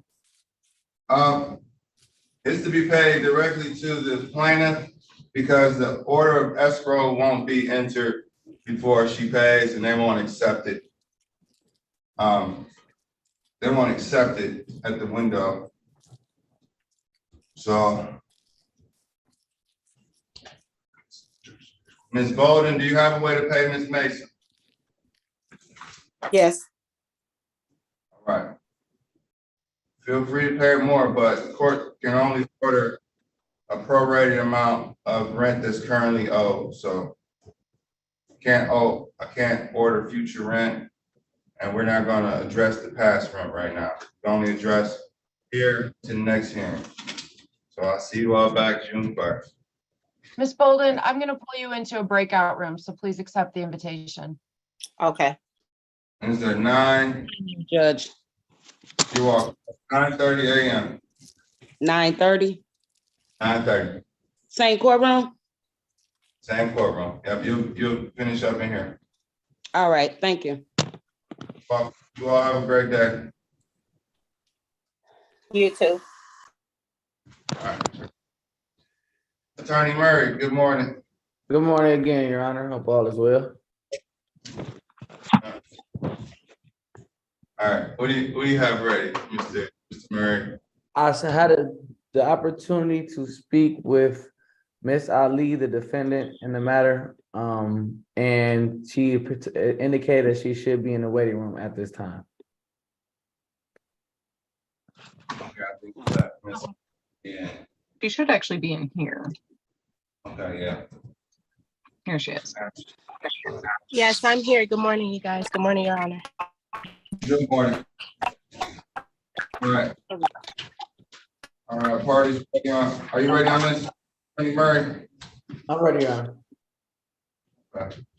Let's see. Calling case number 2334-7174. This is Kenneth Cox versus Dicey Ali. Good morning, Your Honor. James Murray, PA 5490, appearing on behalf of the plaintiff, who is also present via Zoom. Mr. Cox, please state your name for the records and the property address. My name is Kenneth Cox. That's 7655 Patton, Apartment 1. This is a subsequent hearing for a non-payment of rent, Your Honor. Thank you. And Ms. Ali, can you state your name for the record again? Yes, my name is Dicey Ali. The address is 7655 Patton Street, apartment 1. All right, thank you, Ms. Ali. No problem. And, okay, so you all are in the same unit? Yes. Well, in the same structure. All right, how much rent is currently owed? $1,600 in rent and $80 in late fees, Your Honor. Okay.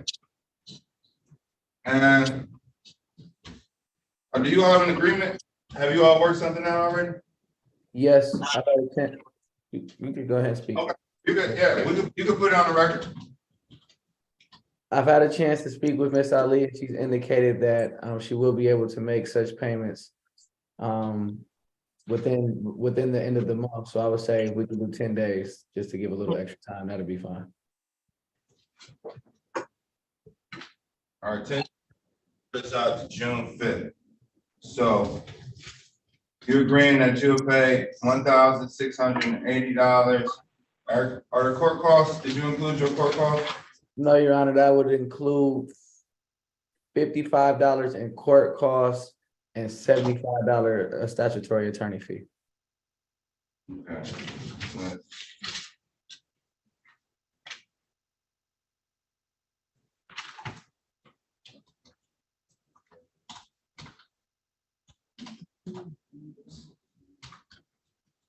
All right, so $1,810 is to be paid by June 5th.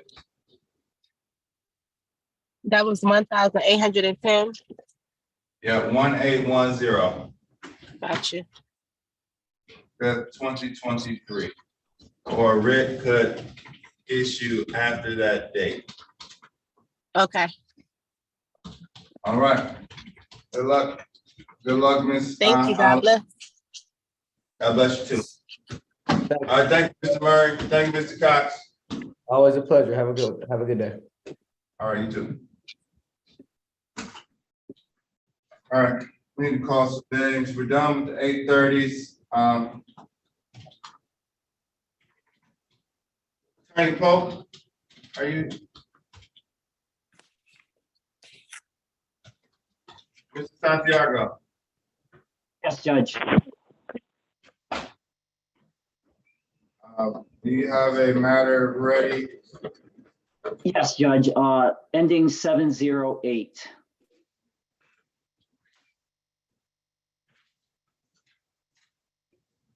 (708) with Attorney Huth. Okay. I don't believe it's Attorney Huth, Judge. I believe it's Mr. Ritchie. Patrick Ritchie versus Fantasia Vaughn. Calling case number 2334-4708. This is Patrick Ritchie versus Fantasia Vaughn.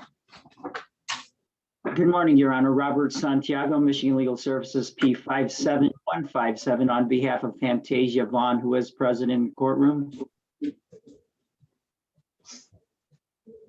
Thank you. Mr. Ritchie, go ahead and place your name on the record, please. Patrick George Ritchie. All right, thank you, Mr. Ritchie. This case was originally dismissed due to parties' failure to appear. A motion was drafted and submitted by the plaintiff to reinstate this case. They were unable to view the courtroom due to maintenance. The original case was in Judge Kennedy's courtroom, then transferred to my courtroom. They missed this court date. It's understandable. The court is going to grant this motion, reinstate the case, and now we are here, Mr. Santiago. So the parties worked out some type of agreement. We have not, Judge. First of all, Ms. Vaughn no longer resides in the property. My understanding, this was a non-payment. What service does it show in the court file, Judge, that was accomplished? I have no service in the actual court file with this. It doesn't mean it wasn't done, Correct. but I'll check the article. Additionally, Judge, my understanding is, and Mr. Ritchie has confirmed this, he does not own the property. He has indicated that he is purchasing it by land contract, but at this point, he doesn't own it. He's not the owner, and he is not an attorney. Based on those things, including that Ms. Vaughn is no longer there, the court has no proof of service, and that Mr. Ritchie does not own the property, I would ask the court to dismiss this matter. All right. Your Honor, we do have proof of service. Okay. What name is this property under? So Your Honor, my name is Justin Allen. I'm Mr. Ritchie's partner. I'm a licensed real estate salesperson in the state of Michigan. We have a land contract where I have a lease option with the owner with special privileges to sublet the property. It should be in the discovery. What name is the property, was the land contract under? Sherry Carvin. What is that? Sherry Carvin. So is Patrick Ritchie a party of the land contract? I'm a party of the land contract. Mr. Ritchie is my business partner. Is Patrick Ritchie a party of the land? Yes. Not specific, but yeah. Is Mr. Patrick Ritchie's name on the land contract? Negative. Okay, well, Patrick Ritchie cannot file a lawsuit for something that his name isn't on. That causes a problem. Causes an issue. Whose name is on the land contract? Mine, Justin Alex. Well, and I sublet it to the company who Mr. Ritchie is a part of, and he sublet the unit to the defendant. All right, so there's some, did you say it was? I didn't see you. All right, so we have a couple issues here. And there's no proof of service in the file. But that's not the reason. It's not in the system. My clerk said it's not in the system. He was unable to find it. It's entered in the system before it's brought up. But also, there's no privity of contract between you have to be a named party to file a lawsuit, and then the corporation is the larger issue. You have to have an attorney to represent you if it's anything other than an individual. So even if, Patrick Ritchie having an interest in that company needs an attorney as a representative. So there are two issues here. So I hate that you lost some time. Can we ask for an adjournment to get our stuff in order? Judge, I would object at this point. This was a non-payment case. Ms. Vaughn no longer occupies the property, and then the problems that the court has already highlighted. They can certainly pursue this matter in civil court, but I think at this point, a non-payment case under the summary proceedings is not appropriate. This is the problem. And I agree with you on this, and it's gonna eat up some of your time, Mr. Ritchie, and yeah, we're not sure that the property has even been vacated, so that's just what Mr. Santiago is claiming. I understand. I'm going to leave this case. I'm going to dismiss this matter. It was already dismissed, and I shouldn't have granted the motion because Patrick Ritchie is not supposed to appear on behalf of this company without his name being on the deed. And I understand you have an interest, Mr. Ritchie, but it's a very technical issue. It's a very technical issue, and the court has to dismiss this due to that. So, Ms. Vaughn, if you're still on the property, I can't order you anything legally, but I'm not in the property, Judge. I actually moved out, May 3rd to be exact. I'm no longer in that property at all. And there hasn't been any services towards that property, so I don't even know what services they are talking about. I took pictures and I did send them in to you, and I have pictures from when I left as well of how the house still looks, so. Ms. Vaughn, when I submit a dismissal order and it reflects that plaintiff has right to immediate possession, do you object to that? You said plaintiff has right to Immediate right to enter the property at this point, because you're telling the court. Oh, you're no yeah, longer he there. can, I will submit. I will submit a dismissal order to that effect, Judge, including the provision that plaintiff has immediate access or possession of the property. okay. All right. Well, you hear that, Mr. Ritchie? You accomplished part of your goal, and I know you filed a money judgment, but you can also you can pursue that in civil court and accomplish the same goal. So thank you, Mr. Santiago. This matter is dismissed. It sounds like you have possession of your property, but technically we had to dismiss this matter. So good luck, Mr. Ritchie. Your Honor. Okay, go ahead, Ms. Bradley. Sorry, I'm not butting in on this matter, but before the plaintiffs leave, given what has just come to light as of this case, I have now even more massive concerns about the case that I had with them earlier with Mr. Starkolit, whether or not they actually own the property, given that I haven't been able to see the court file. We do. I do. Actually, Judge, is Ms. Vaughn free to leave before you proceed further All with the other matter? right, this is clouding up the record.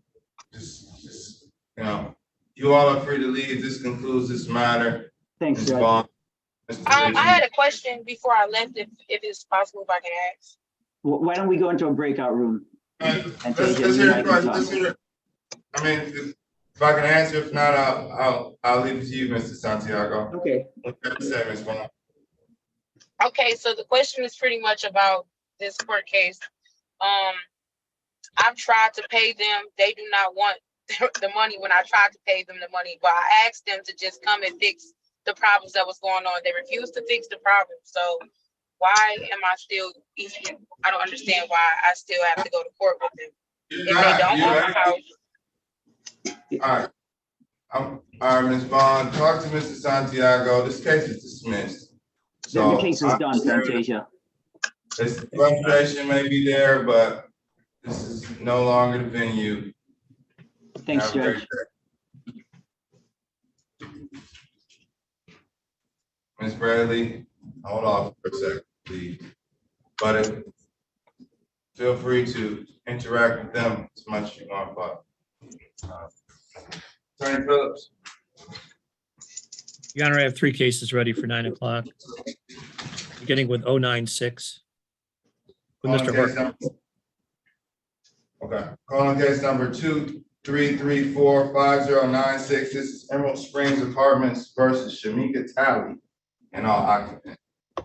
Good morning, Joe Horka, P75969. I'm standing in for Mark Landau for the plaintiff and moving to dismiss. Your Honor, Ted Phillips, P35900. Dismissal without. Is Ms. Talley here? Ms. Talley was here and she is still. Told her she could go. I did. She's paid the amount and that's why it's being dismissed. Good. No need for her to stick around. Thank you. Dismissal without prejudice is granted.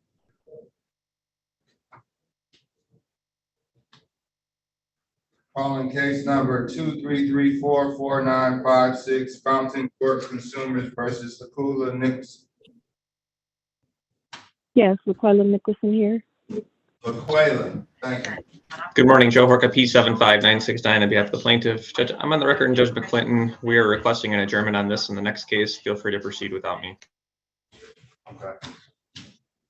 Your Honor, Ted Phillips, P35900 for Ms. Nicholson. Actually, I think, Your Honor, we were requesting a trial date, but whichever. This is a Section 8 site-based situation where the tenant is being asked to pay rent that is not the correct amount because she's reported to her position is she's reported to the landlord what her income is and her rent should be adjusted. They have failed to adjust it and they're trying now to collect more than they're entitled. So we're asking for a trial date near the end of the month. I believe it was what Mr. Horka and I had agreed to Okay. ask. So let's do the end of June. Yes, yes, of course. I meant that. Let's do June. Does June 26th work? 26. That's a Monday. Let's see. June 26th. We don't have anything on that date, Judge. I think we're gonna get some. June 26th is a Monday. That's fine on this one. Yeah, let's do it in the afternoon at 1:30, so you all have some time. I don't have an afternoon docket after June 5th, so we can do hearings in the afternoon, or we can do our trials. All right. So June 26th, that matter is adjourned. I see Mr. Horkus back. It's June 26, 1:30, Your Honor. Yes, sir. And calling case number, and so Ms. Nicholson, Laquela, June Yes. 26th. At June 1:30. 26th, will that be in person? That will be in person, yes, ma'am. Okay, thank you so much. Ms. Nicholson, we'll talk later today. Okay, thank you. You're free to go now, though. And Attorney Goods, Yes. it may be good to keep a baseball schedule. I don't have a baseball schedule, but sounds kind of crazy, but now we're going back. No, to I get it totally, and it can't be because the Tigers are doing so well. I understand. It's not because the Tigers and their success, it's more so just that $30 park. Yeah, no, I get it. Okay.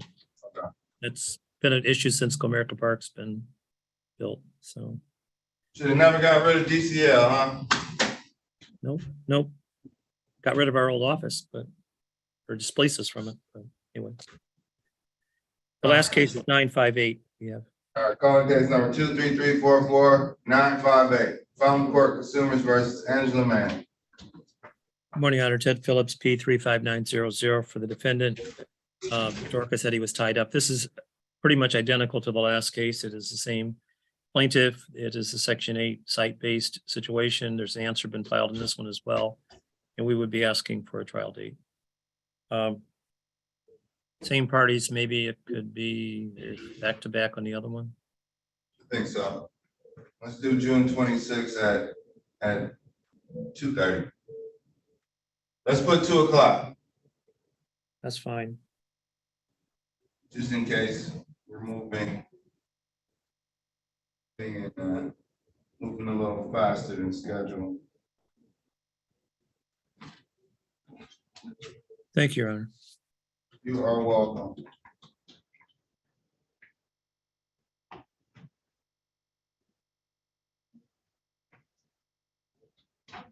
June 26th, right?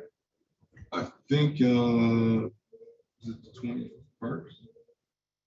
I wrote it down, 26.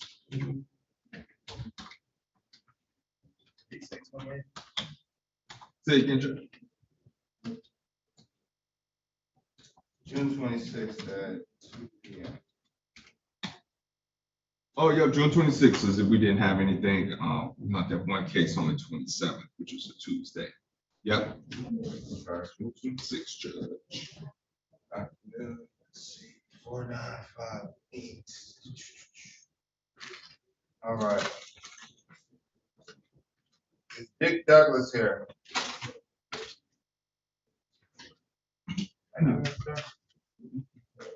Is Dick Douglas here?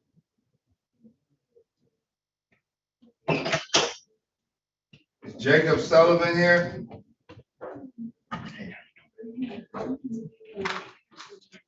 Let's see. Is Miranda Saylor here? Your Honor, we've got one person in the. Never mind.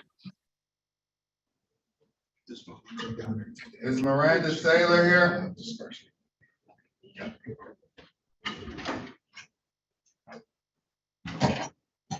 Nadine Dukan?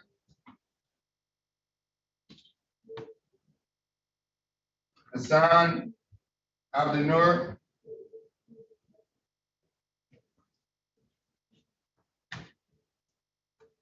Jacqueline Gibbons? Jamaica Jet? Miss Givens is in a breakout room waiting for her attorney. Awesome, thank you, Attorney Ward. Miss Jett is in a breakout room speaking with her attorney. Getting suspicious. Rachel Swanson. All right. Trinaire Walker.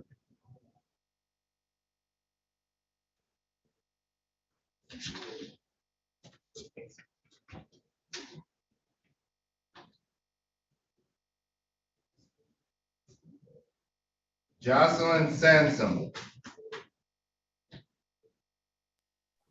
I'm here. Chloe. Okay. Good morning, Jocelyn Sansom. Miss Sansom. Good morning. All right. Are you represented by an attorney, Miss Sansom? No, I believe my case was dismissed. I'm just here to make sure it was dismissed. I think Attorney Hoot stepped out. He was here earlier. We let's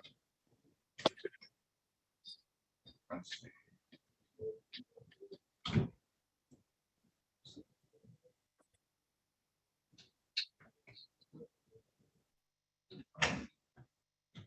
Yes, I'm late on that. Okay, so we'll see. Mr. Huth is working on the case. He's in room 12. So sit tight, Ms. Sampson. Chloe Pierce. Do we have a Chloe Pierce here? Mr. Worker, how can I help? I thought I was all done with the 3. Do you show something else, Judge, until 1:30? I don't see anything until 1:30. All right. I thought I overheard my name for something still left. So I'll see you then. Joe Worker. It was a Joseph Worker as a defendant. Yeah. Is your 1:30 going?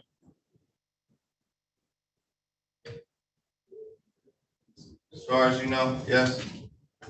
Okay, all right. Thanks. No problem. And Your Honor, Chloe Pierce is also in a breakout room speaking with Attorney Fisher. Fantastic. Thank you, Ms. Ward. Janelle Hackett. Yes, Your Honor. Were you sued twice? I believe they gave a notice to a different apartment that I do not reside in, and that was dismissed. Okay, we'll sort it out. We'll sort it out because you can't have two. Well, technically you could rent two. Do you have 2 leases? No. All right.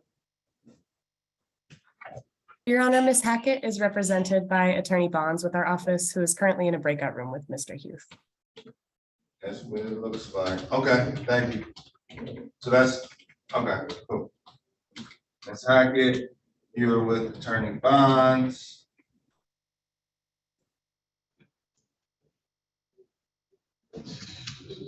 All right, we'll figure it out. We don't want somebody getting evicted out of another apartment either, do we? That could be No, problematic. Your Honor. Thank you, Your Honor. You're welcome. Kiara Sims. Kiara here.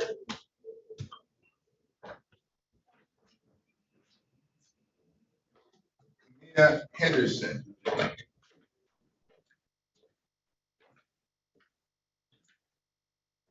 Ms. Polk.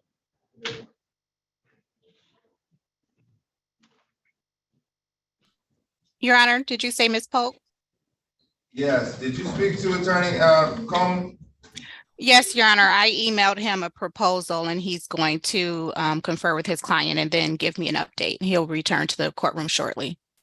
Okay, I just wanted to make sure you all had it in the works. Yep. Thank you, Your Honor. You're welcome.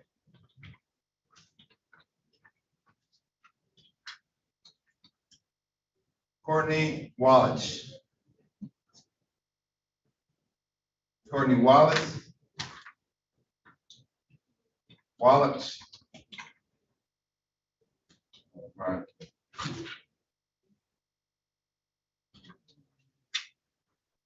So if you're here, which Ms. Amoud.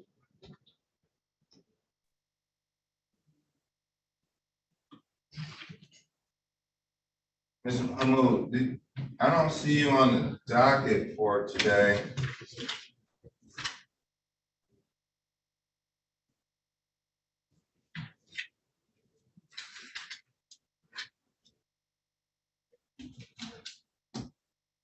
I think you missed your case yesterday.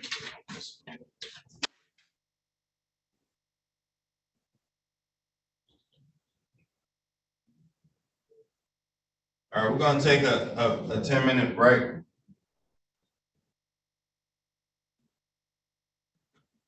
Mr. Vershine. Yes, Your Honor. Look actively engaged in the practice of law. Are you on any of these matters this morning? I am, Your Honor. I believe Attorney Hamoud and I are ready on one scheduled for 10 o'clock. The case number ends in 291, Your Honor. Is your defendant here? They are, I believe they may still be in a breakout room. Let me pull them out. Okay, they're here. Sherelle Mahone? Yes, sir. I'm here, sir. Your Honor. All right. I'll prepare the case. I'll call it and then we'll go to break for a second. I'll give my staff a 10-minute break and then we'll call some more defaults and get back to it. Need to stretch our legs. Calling case number 2334-6291. This is Guy Robinson versus Sherelle Mahone. Mr. Robinson, can you state your name for the record, sir? Hold on, let's see. Let's make a little adjustment here. Okay, GYE Robinson, I got you now. Good morning, Nasreen Hamoud, P number 80522, appearing on behalf of the plaintiff. And good morning, Your Honor. Sorry for that, Your Honor. Good morning, Tom Bearshai, P83642, on behalf of the defendant, Sherelle Mahone. Sherelle, could you state your name for the record? My name is Sherelle Mahone. Sorry about that, Mr. Mahone. Yes, Your Honor, we are going to be moving to dismiss this matter without prejudice. Fantastic. Dismissed without prejudice. All right. All right. Well, thank you for your patience, Mr. Robinson and everyone else. All right, Mr. Mahone, take care and I want everybody to have a great day. All right. Thank you, Your Honor. All right. Thank you, Your Honor. Thank you, Your Honor. Thanks, Nasreen. Thank you, Mr. Move. All right, we have Darnell Jackson here and Hyder Al-Jabori. Is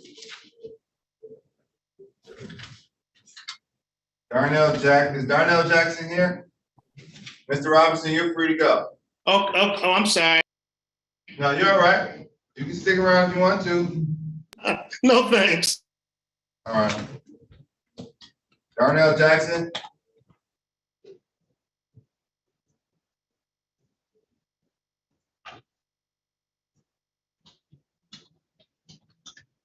Darnell Jackson. Hyder Al-Jaburi, I see you're here. Good morning. Is it Hyder? That person's on a phone. They need to hit *6 to unmute. *6. You heard Miss Braley.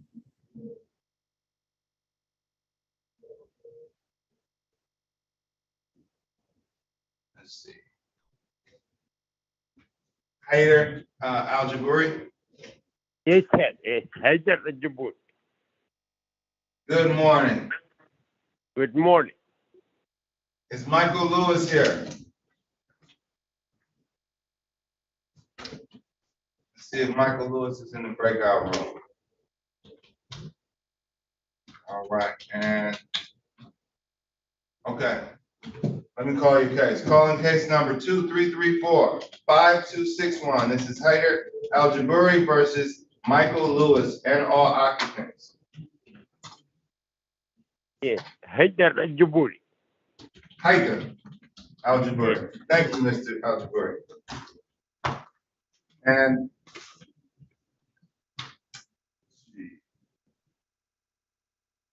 okay. Counsel, are you requesting, this is a complaint for non-payment of rent. How much rent is owed? 2 months. April and March. 2 months. 2 months, April and March? Yes. Okay, so Mr. Lewis has been paying current rent? Yes. Okay, and it's just an April and it's March and April that is owed? Yes. Okay.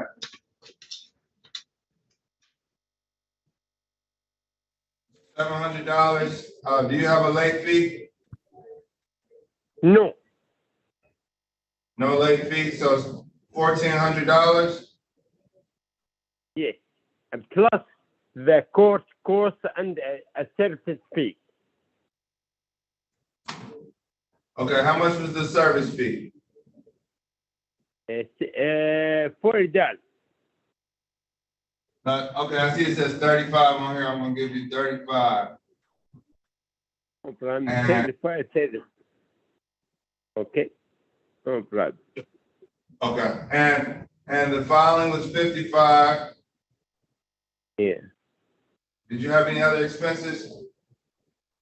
No, that's all. Okay. So that's 1490. Okay. So $1,490 must be paid by June 5th, 2023. June 5th? June 5th, 2023. So that is. Okay. Okay. I'm entering a default judgment. You have to submit this judgment to court. But default judgment because defendant failed to appear. Now, Mr. Al-Jaburi. Yes, sir. Please understand, if Mr. Lewis is paying you right now, we're in May. So has he paid you for May? No, he doesn't pay me for no test. He said no test pay me. No. So March, April, and May? Yeah, if you want to add May, because May, it's okay. May is okay. Yeah. If you want to add it, no problem. No, okay, no, May is due. I can add May to the judgment. I just wanted to be clear on what the amount. Really quickly, Your Honor. Okay, I did. Thank you. Sorry, quick question. What was the address for this place? 7235 Rutherford, Detroit, Michigan 48228. Thank you.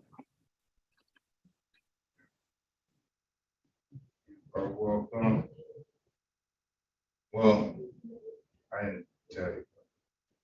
Okay, so it's actually 2190. That would be owed. That's good. Yeah, that's all. $2,100. Oh, $2,190, and that's That's to be paid by June 5th, 2023. In the event, so make sure you submit a judgment that reads that, a default judgment with that amount. And Okay, you can apply for an eviction after that date. okay, thank you. June 5th, okay, Yeah, but send your judgment in now. okay, thank you. You're welcome. I need a bit on it. Good morning. Good morning, how are you? Doing well. How you doing? Did you get some rest?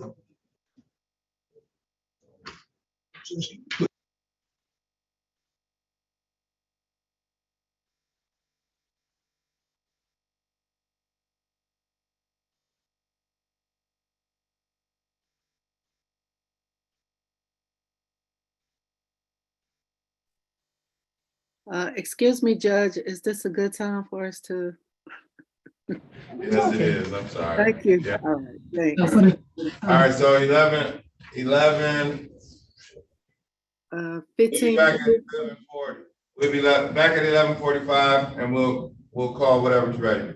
Okay, thanks, Judge. All right.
Please hold while I try to connect you.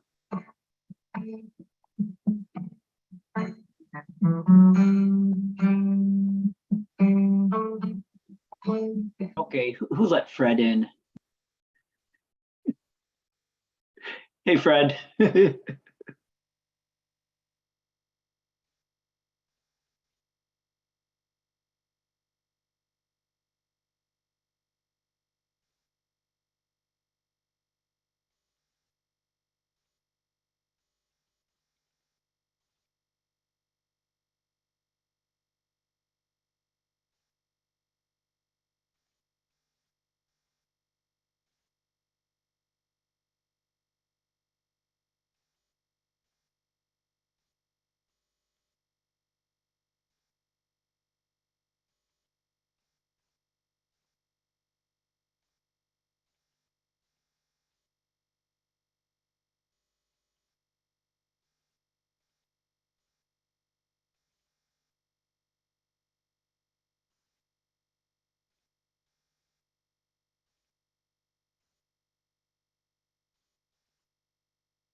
All right, Attorney Lewan and Attorney Hood.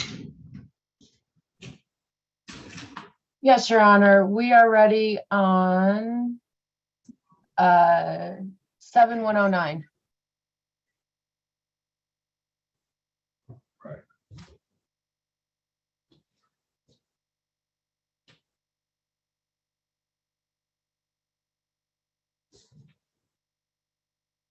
Seven one one nine. Jamaica Jet,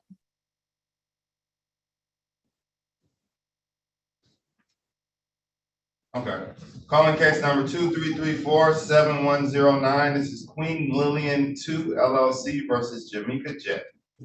Thank you, Your Honor. Paul Hughes, P 31986, appearing on behalf of the plaintiff. Suzanne Stepich Lawn, P 48702, Michigan Legal Services, appearing on behalf of the defendant Jamaica Jet, who is with us in the courtroom. Ms. Jet, could you please state your name for the record? Yes, my name is Jamaica Jet. Thank you. Your Honor, I'm pleased to advise that after long discussions with counsel, we've come to a proposed arrangement. The amount of rent due is $6,335.62, $162 in court costs, for a total amount due of $6,470 or $6,497.62. It was agreed that the defendant would vacate the premises and turn in the keys or pay that amount by June 23rd, or a writ may issue. And the judgment is to be against all occupants. We are Yes. dismissing the defendant. That is correct. All right. Okay, so all occupants must pay a total amount of $6,497.62 or vacate by June 23rd, or writ of eviction may issue after that date. Shall we enter this as a hearing judgment, Your Honor? Yes, please. It's supposed to be a judgment by hearing. Ms. Jett, do you have any questions? No. Okay, all right, good luck, Ms. Jett. Thank you, counselors. Thank you, Your Honor. And Ms. Jet, you're free to go. All right, thank you. Yep. Thank you, Suzanne. Thank you.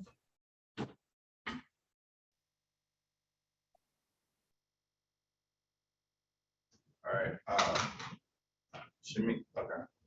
Let's see. Is Dick Douglas here?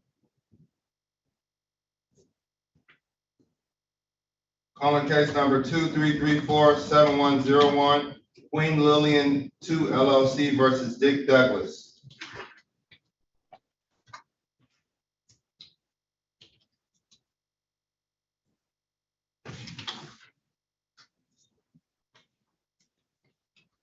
Counsel, this is your case.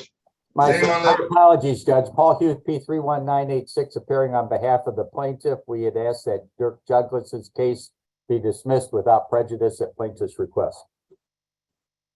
All right, this matter is dismissed without prejudice. This is case number ending in 7101. Dismissal granted.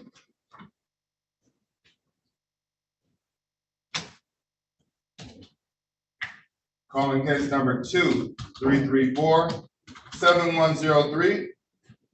This is Queen Lillian 2 LLC versus Jacob Sullivan. Paul Hughes, P 31986, appearing on behalf of the plaintiff. We'd ask that this case be dismissed without prejudice with at plaintiff's request. All right, this matter is, I will grant your request, counsel. This matter is dismissed without prejudice. Thank you, Your Honor.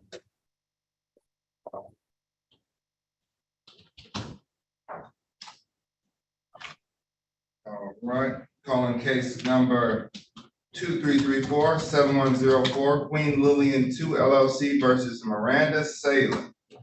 Thank you, Your Honor. Paul Hughes, P 31986, appearing on behalf of the plaintiff. We'd request that this case be dismissed without prejudice at plaintiff's request. Right. Dismissed without prejudice. Were dismissals already sent to the court, counsel? Yes, sir. Okay. All right, so we won't issue any dismissals. We'll just sign them and send them back to you. Okay. Thank you. Let's see. Calling case number 2334-7105, Queen Lillian 2 LLC versus Nadine Sukan. Paul Hughes, P 31986, appearing on behalf of the plaintiff, we'd request that the case against Hadeen Sakan be dismissed without prejudice at plaintiff's request. All right, dismissal without prejudice is granted. It's 7105. All right, calling case number 2334-7107. This is Queen Lillian 2 LLC versus Hassan Abdunur. Paul Hughes, P 31986, appearing on behalf of the plaintiff. Thank you. Is Mr. Hassan Abdunur here? He lives in unit 436. Does anyone live on Woodward Avenue in unit 436? 3439 Woodward Avenue. Anyone? Counsel? Yes, we'd ask that default judgment be entered requiring the payment of $12,893.55, court cost of $162, for a total amount due of $13,055.55. We'd ask that a writ be issued if payment is not made on June 5th, 2023. Right, default judgment is granted. Defendant must pay or vacate if he chooses to pay. If he or she chooses to pay, defendant must pay $13,055.55 by June 5th, 2023, or writ may issue. Thank you.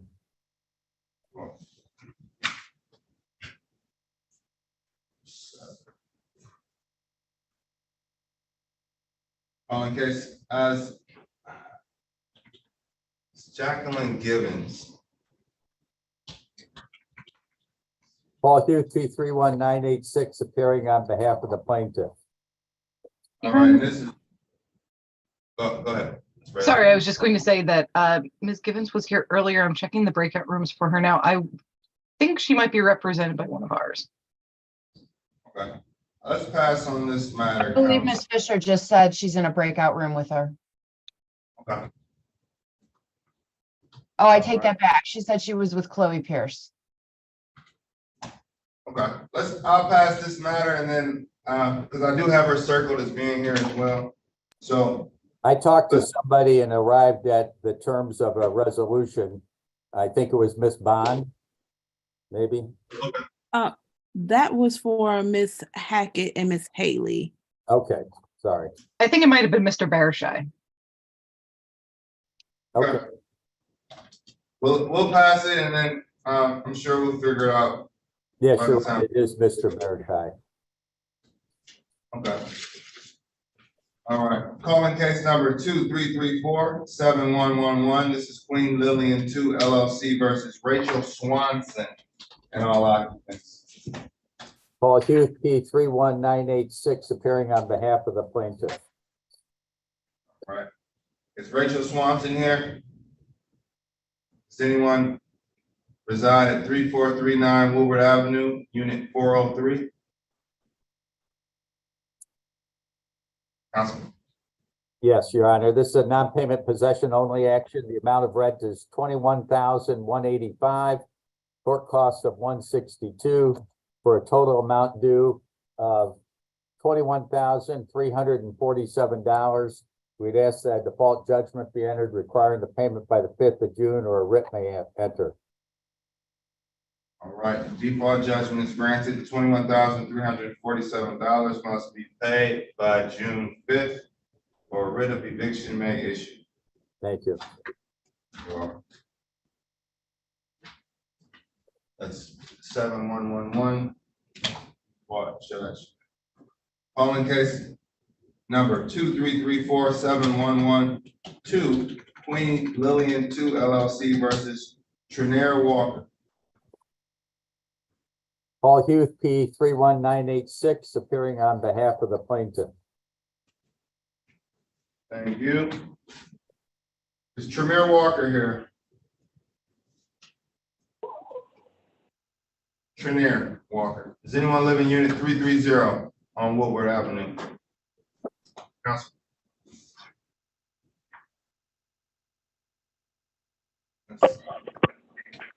Complaint for non-payment of rent. Thank you, Your Honor. This is we'd asked for a default judgment. This is a non-payment possession only action, $8,286.55, court cost of $162 for a total amount due of $8,448.55. We'd ask this amount be paid by June 5th or a writ may issue.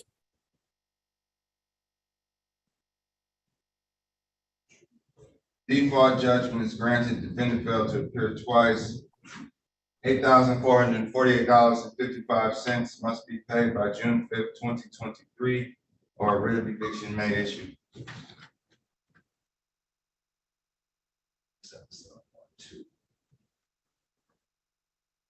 On case number 233471113, this is Queen Lillian 2 LLC versus Jocelyn Sansom. Thank you, Your Honor. Paul Hughes, P 31986, appearing on behalf of the plaintiff. We would request that this matter be dismissed without prejudice at plaintiff's request. All right, and I believe Ms. Sansom was here earlier. I think she expected this result. Oh, she got it. Dismissal without prejudice. Counselor. 7113.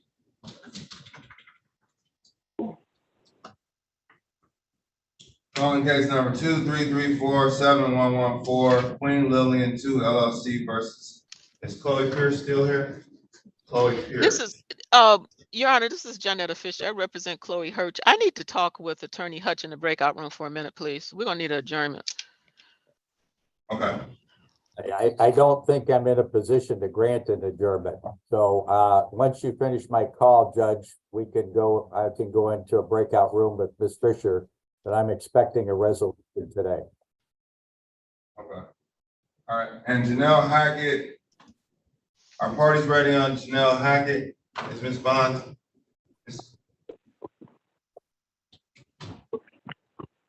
Hello. Are you ready? Good morning, Attorney Bonds. Are you ready on Janelle Hackett? Yes, I believe so. Okay. Calling case number 233471115. This is Queen Lillian 2 LLC versus Janelle Hackett and all occupants. Thank you, Your Honor. Paul Hughes, P 31986, appearing on behalf of the plaintiff. And Kiana Bonds, P number 78423, appearing on the behalf of Ms. Hackett, who was present in court with us today. Thank you, Ms. Bonds. And Ms. Hackett, can you state your name for the record? Yes, sir. Janelle Hackett.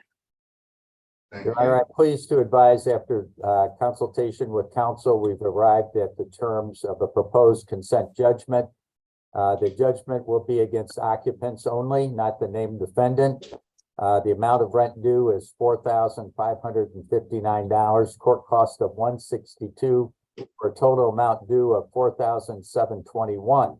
It is agreed that $3,000 will be paid by 6/21, and that includes $1,000, which I understand may have been paid today. The balance of $1,721 will be paid by July 5th. If either of the payments are not made as scheduled, a writ may issue. Your Honor, I spoke with my landlord who said she was going to call in to make sure that the agreement we had arranged would supersede this conditional judgment in writing that would govern how and when the payments are made. I just spoke with her less than 10 minutes ago. I She did was too, Your supposed to- Honor. The problem is she doesn't understand that you can't take a judgment against future rents. So all the payments are going to be applied to the judgment amount. And Ms. Hackett, you'll have to make arrangements to pay your June and July rent with your landlord directly. I don't understand. No. All right, so Ms. Hackett, June, I can't order June rent to be paid because it's not due yet. And July can't be paid. So I'm assuming that your agreement had June and July rent incorporated in it, correct? Our agreement had me paying $1,000 every 2 weeks until I resolve my balance, and then starting full payment in July of $1475, To answer your which question, I have in Judge, writing. it did include June's rent. That was the conversation Ms. Bonds and I. Okay. Yeah, I'm not saying it didn't. That's not the way that I had it written. So thank you for clarifying. Okay, so the issue that Attorney Huth is saying is that we can't negotiate anything today. So your payment agreement may supersede what's going on today. As long as it's not conflicting, then we're okay. Now, does this judgment today put you in a more compromising position, or is it less favorable, this judgment Yes. versus? More favorable because we've given her, instead of paying $1,000 on June 7th, we're saying that she can pay the payments on the 21st. They're more favorable to her. It's But not actually. I don't have. The time frame is favorable. Yes, the payment, all the payments that she was paying now was going to back rent instead of going to any of her future month's rent, which she was including into her payment. We could do this in CD4B. My client will not do a CD, so we'll do it as a consent judgment. Again, the terms are $3,000 by June 21st and $1,721 by July 5th, and you'll make your own arrangements with your landlord for the June and July rent. Your Honor, I'm not able to pay $3,000 in 1 month. I only make $2,000 a month. I've been looking for a second job. I Ms. just Hackett, finished my last. You made $1,000 payment today, didn't you? Yes, it's coming out once I get paid. I get paid at 2 o'clock. Right. Around 2 o'clock. So in reality, you're only paying $2,000 on the 21st because that $1,000 goes towards that first payment. So 2,000 on June 21st, and then 1475 on July 7th. 1721 on July 5th.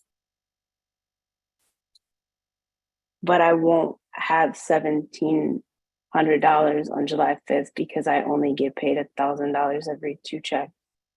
So until I get a second job, as soon as I start getting income from my second job, of course, I'm happy to do that. Ma'am, this was the date you gave me. When do you want to pay the payoff of this amount? For the 1721, Yes. could I do that in August? No. Well, you asked me when. No. You said you get a paycheck every 2 weeks. Every 2 weeks I get $1,000. So when do you want to pay off this balance? 1721. I don't think I'm understanding you. The $1,000 for the 5th, and then the remainder, if you would get $1,000 every week, would be, I mean, every 2 weeks would be the 2 weeks after. From what you just stated.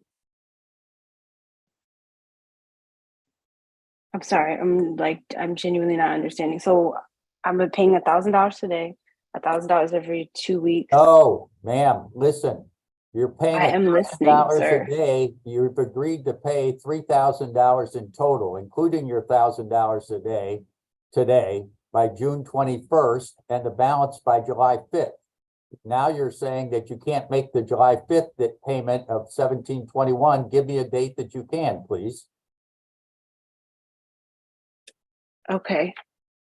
Judge, is it possible if Ms. Hackett can just go back into the breakout room and discuss this with the attorney? I think that would be helpful. I'll recall it. Thanks. All right. And what's going on, before you all go back, what's going on with the 7116 case? Is that a dismissal? What's the defendant's name, Your Honor? Janelle Hackett. No, there's I think a proposed consent judgment with that one. That was one we had 2 case numbers. Oh, yeah, that is dismissed. You're right. Sorry. Okay. I just don't know which one is. Yeah. Let's see, are they duplicates? Yeah, so the 2115 will be missed, the 116 lives. I need to know apartment numbers. 'Cause I have both parties here. I just don't know the apartments for those two. And I couldn't bring it on the ROA. I live in apartment 245. All right, you live in apartment 245, Ms. Hackett? Yes, that's correct. All right, thank you. And that's 7116.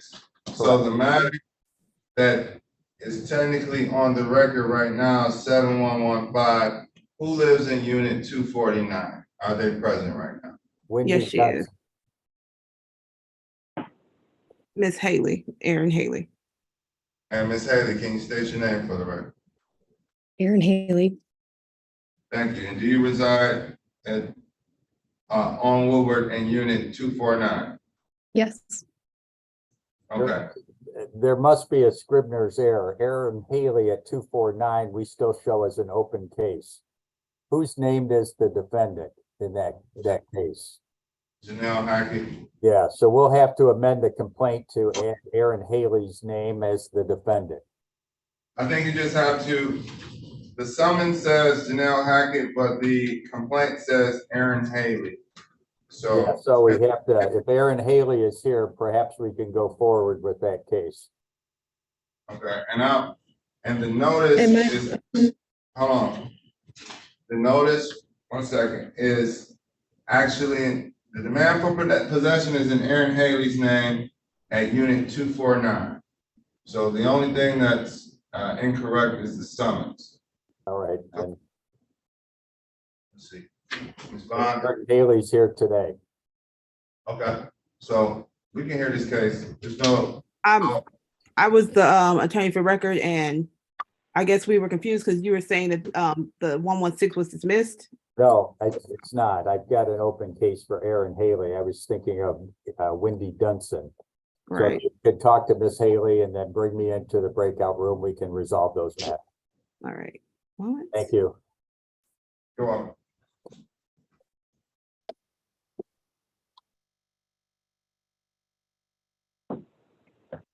Everything else?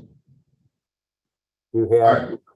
We have Kiera Sims, Kamaya Henderson, and Courtney Wallace. okay, I'm ready. Those I think are defaults. Calling case number 233471117, Queen and 2 LLC versus Kiera Sims. Paul Hughes, P31986, appearing on behalf of the plaintiff. Thank you. Is Kiera Sims here? Anyone live in unit 223 on Woodward Avenue? All right, counsel. Your Honor, we ask for a default judgment. The amount of rent due is $10,502.90, 162 in court costs. The total amount due of $10,664.90. We'd ask that a default judgment be entered requiring the payment by June 5th, 2023, or writ may issue. Granted, default judgment is granted. Defendant must pay $10,664.90 by June 5th, 2023, or writ of eviction may issue. 7117. Calling case number 233471119, Queen Lillian 2 LLC versus Kamia Henderson in all occupants. Thank you, Your Honor. Paul Hughes, P31986, appearing on behalf of the plaintiff. Thank you, counsel. Is Henderson here? All right, Kamia Henderson doesn't appear to be here. Does anyone live in unit 225? Defendant has failed to appear twice. This is a complaint for non-payment of rent. Counsel, are you requesting a default judgment? Yes, Your Honor. The amount of rent due is $11,996.46, 162 in court costs. Total amount due of $12,158.46. We'd ask that default judgment be entered requiring the payment by the 5th of June, or writ may issue. All right, defendant must pay $12,158 by June 5th, 2023, or writ of eviction will issue. All right, I think you have one more default. This is 7119, so 7120. Is Courtney Wallace here? Calling case number 23347120, Queen Lillian 2 LLC versus Courtney Wallach. That's WALLACH, and occupancy unit 220. Thank you, Your Honor. Paul Hughes, P 31986, here on behalf of the plaintiff. We would ask for a default judgment. The amount of rent due is $14,309.67. Court costs and statutory fees of $162 for a total amount due of $14,471.67. We'd ask that this be paid by June 5th or a writ may issue. Default judgment is granted. Defendant fails to appear not once but twice. Defendant must pay $14,471.67 by June 5th, 2023, or a writ of eviction may issue. Thank you, Judge. And the rest, I'll talk to Ms. Bonds and Mr. Bearscheid, and I'll circle back. Okay, my staff has to get a break between 12:30 and 1:30. Do you think we'll go into 12:30, Attorney Hoop? No, I think I can wrap them up quickly. I just have to get a thumbs up from Bearscheid and talk to Ms. Bonds. She has to explain the terms to her client. It shouldn't take longer. All right. Attorney Coleman. Yeah, and I have a agreement with the matter scheduled for with Attorney Polk ending in 5057. Calling case number 23345057, Urban Homes versus Siobhan Crawford. Your Honor, for the record, Attorney Frederick J. Coleman, P 56548, on behalf of the plaintiff, I'm staying for the attorney of record, Lee Rabbit. Shashu Polk, P 76196 with Michigan Legal Services, here on behalf of Ms. Crawford, who's present in Zoom courtroom. Your Honor, the parties are going to be doing a judgment by hearing, dismissed as the named defendant, pay or vacate by June 24th. All right. And what is the pay amount? The pay amount, Your Honor, is going to be $5,926, court cost of $150, for a grand total of $6,076. All right. $6,076 must be paid by June 24th, 2023. All right, thank you. Thank you, Judge. Attorney Polk, it is always a pleasure. Everyone have a wonderful day. See you tomorrow. You too, Attorney Coleman. Thank you. All right, bye. Thank you, counselors.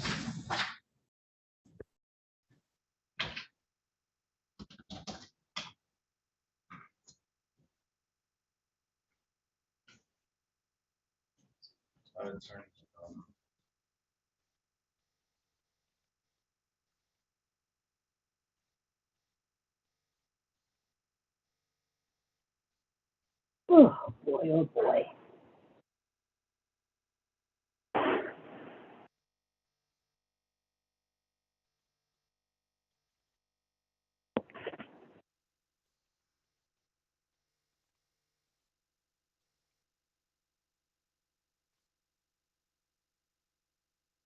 Attorney Bearscheid, are you already on your matter? We are, Your Honor. All right. See, which case number? Gibbons, it's 108, Judge. Case number 23347108. This is Queen Lillian 2 LLC versus Jacqueline Gibbons. Thank you, Your Honor. Paul Hughes, P 31986, appearing on behalf of the plaintiff. Thank you. And good afternoon, Your Honor. Tom Bearscheid, P 83642, on behalf of the defendant, Ms. Givens. I believe she's here on the phone. Ms. Givens, could you hit *6 and state your name for the record?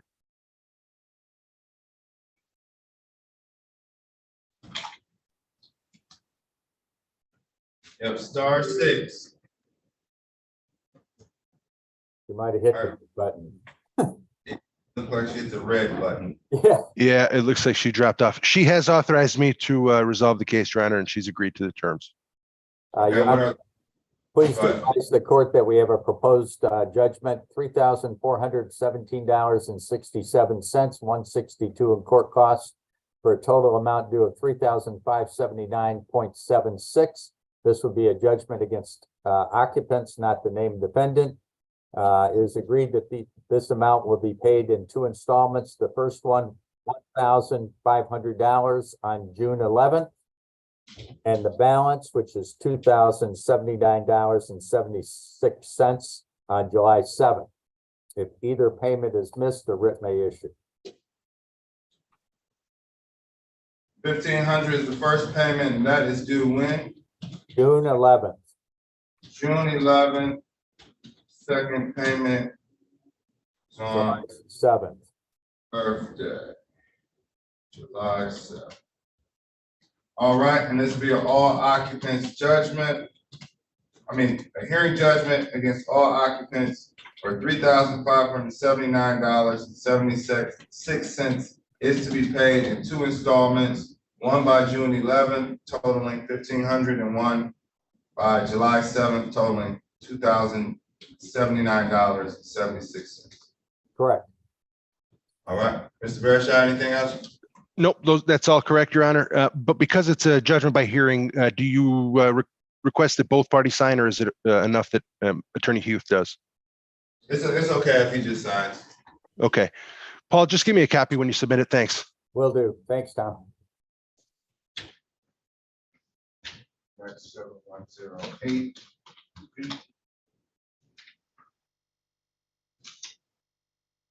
And then we have with Chloe Pierce and Janelle Hackett. Well, Chloe, Janelle. And we have Aaron Haley. So Hackett and Haley are talking to bond. And I'm not sure who has Chloe. Looks like she's in room 5. She was speaking with Janetta Fisher from our office. Okay. All right, thank you. You know where Ms. Fisher is, Ms. Luan? She is in a breakout room. Okay, Last she's still we here. saw. Yep. With all the other attorneys. I know, I'm thinking I better get in there. I'm feeling left out. I think you all should spread your wings a little bit so we can make it back by 1:30 for this afternoon case. I'll go see if I can drive them along. All right, we're here. Thank you.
Sorry about that, Your Honor. We didn't mean to have a party without you. Mr. Barishaw had spoken with Chloe Pierce earlier, so I threw him into the breakout room with her. Cool.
Hello? Hello? We can hear you. What's your name? Jacqueline Givens.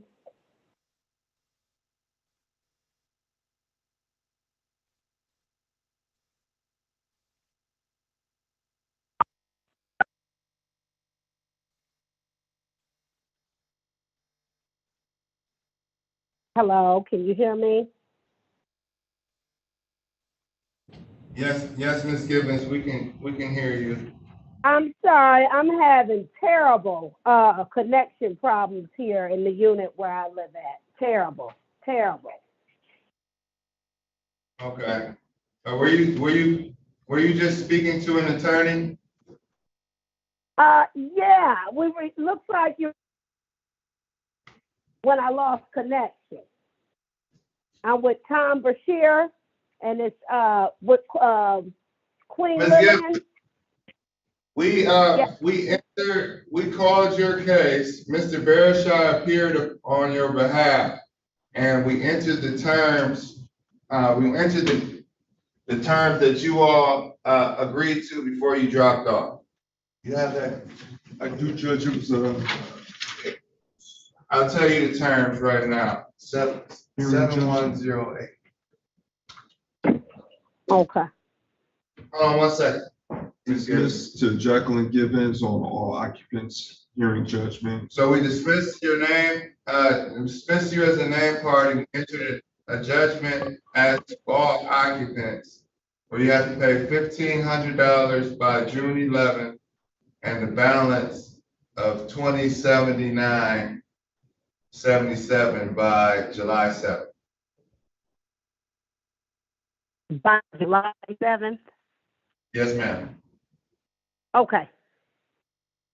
Yeah. 2079, correct? 2079.77 by Okay. 7. Okay. Remainder by 7/7. Okay. That sounds like what we discussed. Okay, so yeah, we called it because you dropped off, but you still had an attorney and you all had agreed to it. So if it's, yeah, so we'll just, it's already entered and you're free to go. So you're all right. Oh, You're okay. All right. Thank you so much. welcome. Bye-bye. Bye-bye.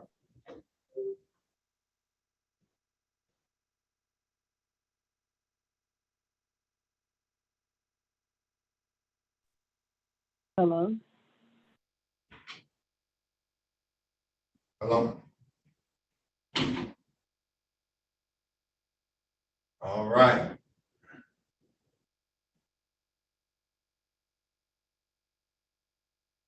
Yes, I didn't get a chance to speak with the judge.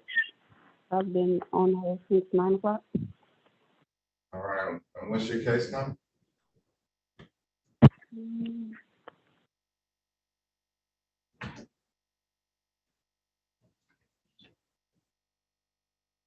233-45057.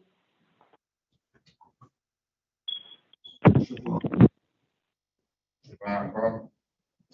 Correct.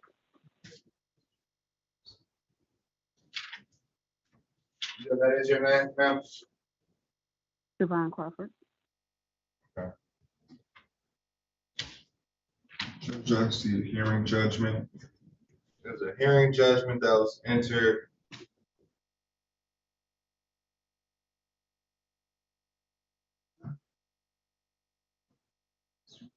Was it default? It says, did you appear earlier? Yes, we Oh, was this waiting for Siobhan. my attorney this morning. Yeah, we was waiting for my attorney. Okay. You, Ms. Polk. Yep. Okay, we entered the details. This is what it says. Plaintiff, yeah, okay. You must pay 6,000, so 6076 must be paid by June 24th. And the case was entered and you were dismissed as a named party. So it's a payer vacate. I'm sorry, go ahead. I had let my attorney know that I had money orders from March 24th of 2023 that they told me to hold on to until I come to court. And also I had asked her about a 2 or 3 repayment plan, 2 or 3 month repayment plan with additional with my money orders that I already have. All right, so as it stands right now, 6076 by June 24th, 2020. Does that pose an issue? So I had money orders since March of $1,600. What is that? I mean, what is the money? That's money that'll go towards the 6076, correct? I don't know if she asked about the repayment plan or not. I'm not sure either. Call your attorney. Call your attorney. What happened? Call your attorney and see. Can I have the number, because I meant to ask you that the first time when we couldn't get a hold of her, because I only had her email. Okay. Well, see if I can find it. Paul. 313-774-3503. You can do it one more time for me, please. 313-774-3503. You said you did not see the repayment plan entered. No, it doesn't. It doesn't appear that it was a payment plan. It just looks like it was a total amount. Okay. Thank you. You're welcome. You're welcome. Good luck. Have a good one. Too. Jocelyn? See, you have your hand up. All right, see, this is we have to go to lunch. My hand is up because I was trying to see if my case was dismissed. Yeah, I think your case was dismissed. Let's see. Okay, thank you. No, let me verify for you. So, where is your case? What's your case number? Jocelyn Miss Sansom, right? Yes. Yeah, your case was dismissed. Okay, thank you. And we called it, we put it on the record, so you're in good shape. You're free to go. You should receive a dismissal in the mail at some point. Okay, thank you. You're welcome. Take care.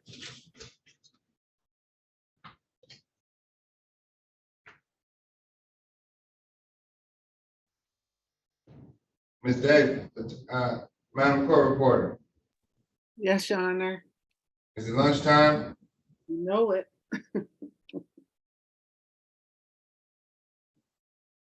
Or you want to wait till they come out? They're not gonna come out, so Okay, well, it's I lunchtime. think we'll wait until 12:45. Okay. I said, Your Honor, so hopefully they're wrapping up. Yeah, we wrapped up on Hackett. She's finishing up with Haley. Tom, do you need to speak to me?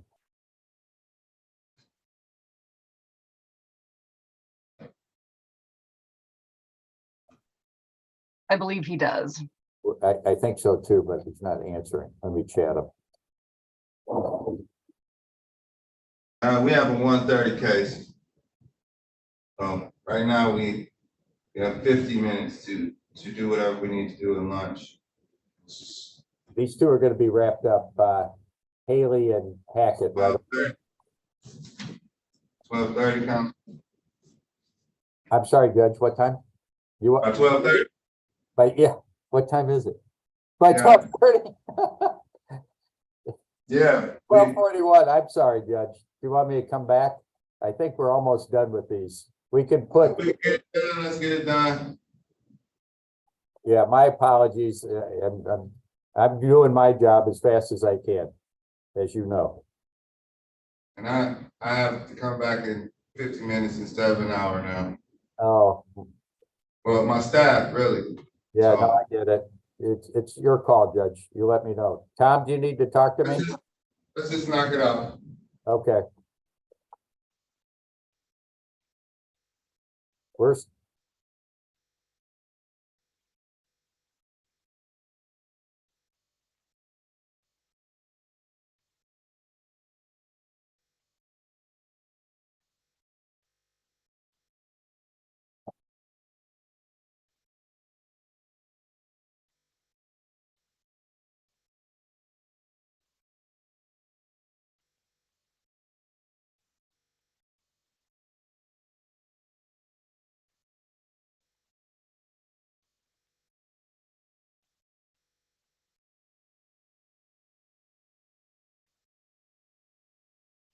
Tom, do you need to talk to me? Yes, very briefly. We'll go back into the same room we were just in, Paul. 6? Yes, Okay. thank you.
Madam Court Reporter, Yes. you are free to go to lunch. We'll be back at 1:45. Okay. All right. Hello.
Person on the iPhone, what's your name so we can check you in real quick? It's Janelle Hackett. I'm just wanted to be connected just to be safe. Oh, are you signed in on two things? Yes, I need to take my dog outside and I wanted to make sure I didn't miss any. Ah, okay. The court actually just went on lunch until 1:45. Okay, thank you.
For Paul Hughes, Everybody in the breakout rooms, the court went on lunch until 1:45.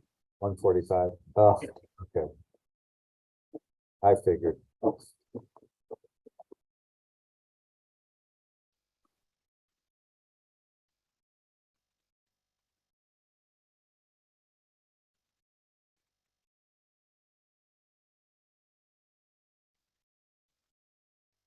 Hillary, I had no cases with you today.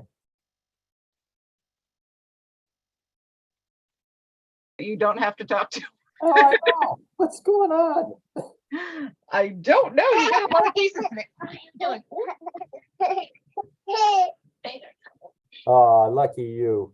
Yeah.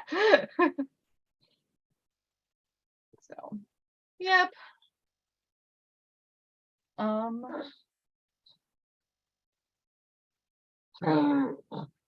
But, okay, well, we're going to vanish for a little bit so we can get lunch.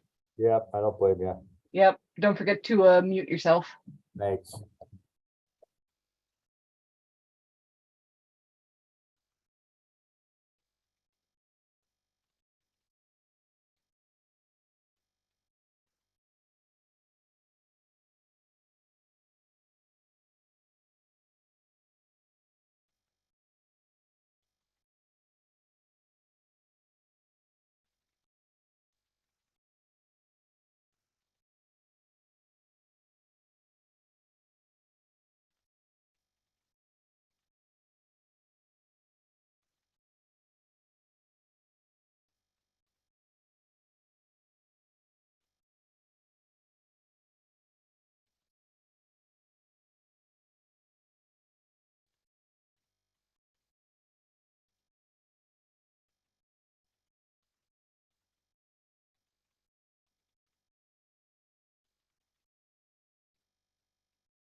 Ms. Bonds, are you able to talk to me now? Paul Hughes? I was actually just messaging you. Yes, could you meet me back in room 6?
Good afternoon, Ms. White. Good afternoon.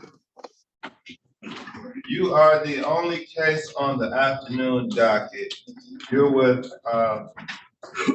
attorney listed as Attorney Landau. Mr. Horka is the landlord's attorney. Do you have an attorney yourself? No. Okay. Are you seeking an attorney? I'm not for sure. I'm still paying my rent and everything. This is about Section 8.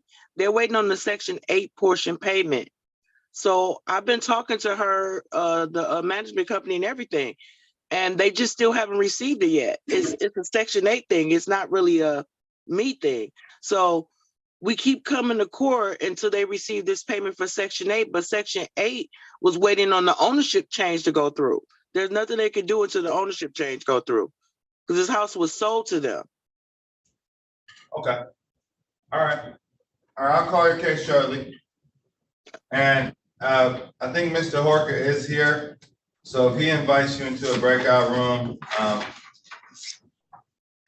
accept it. He probably wants to talk to you. So I was in the breakout room, but wasn't nobody in there with me. And then when you clicked in, I was in the breakout room, then I came here. You were in the waiting room.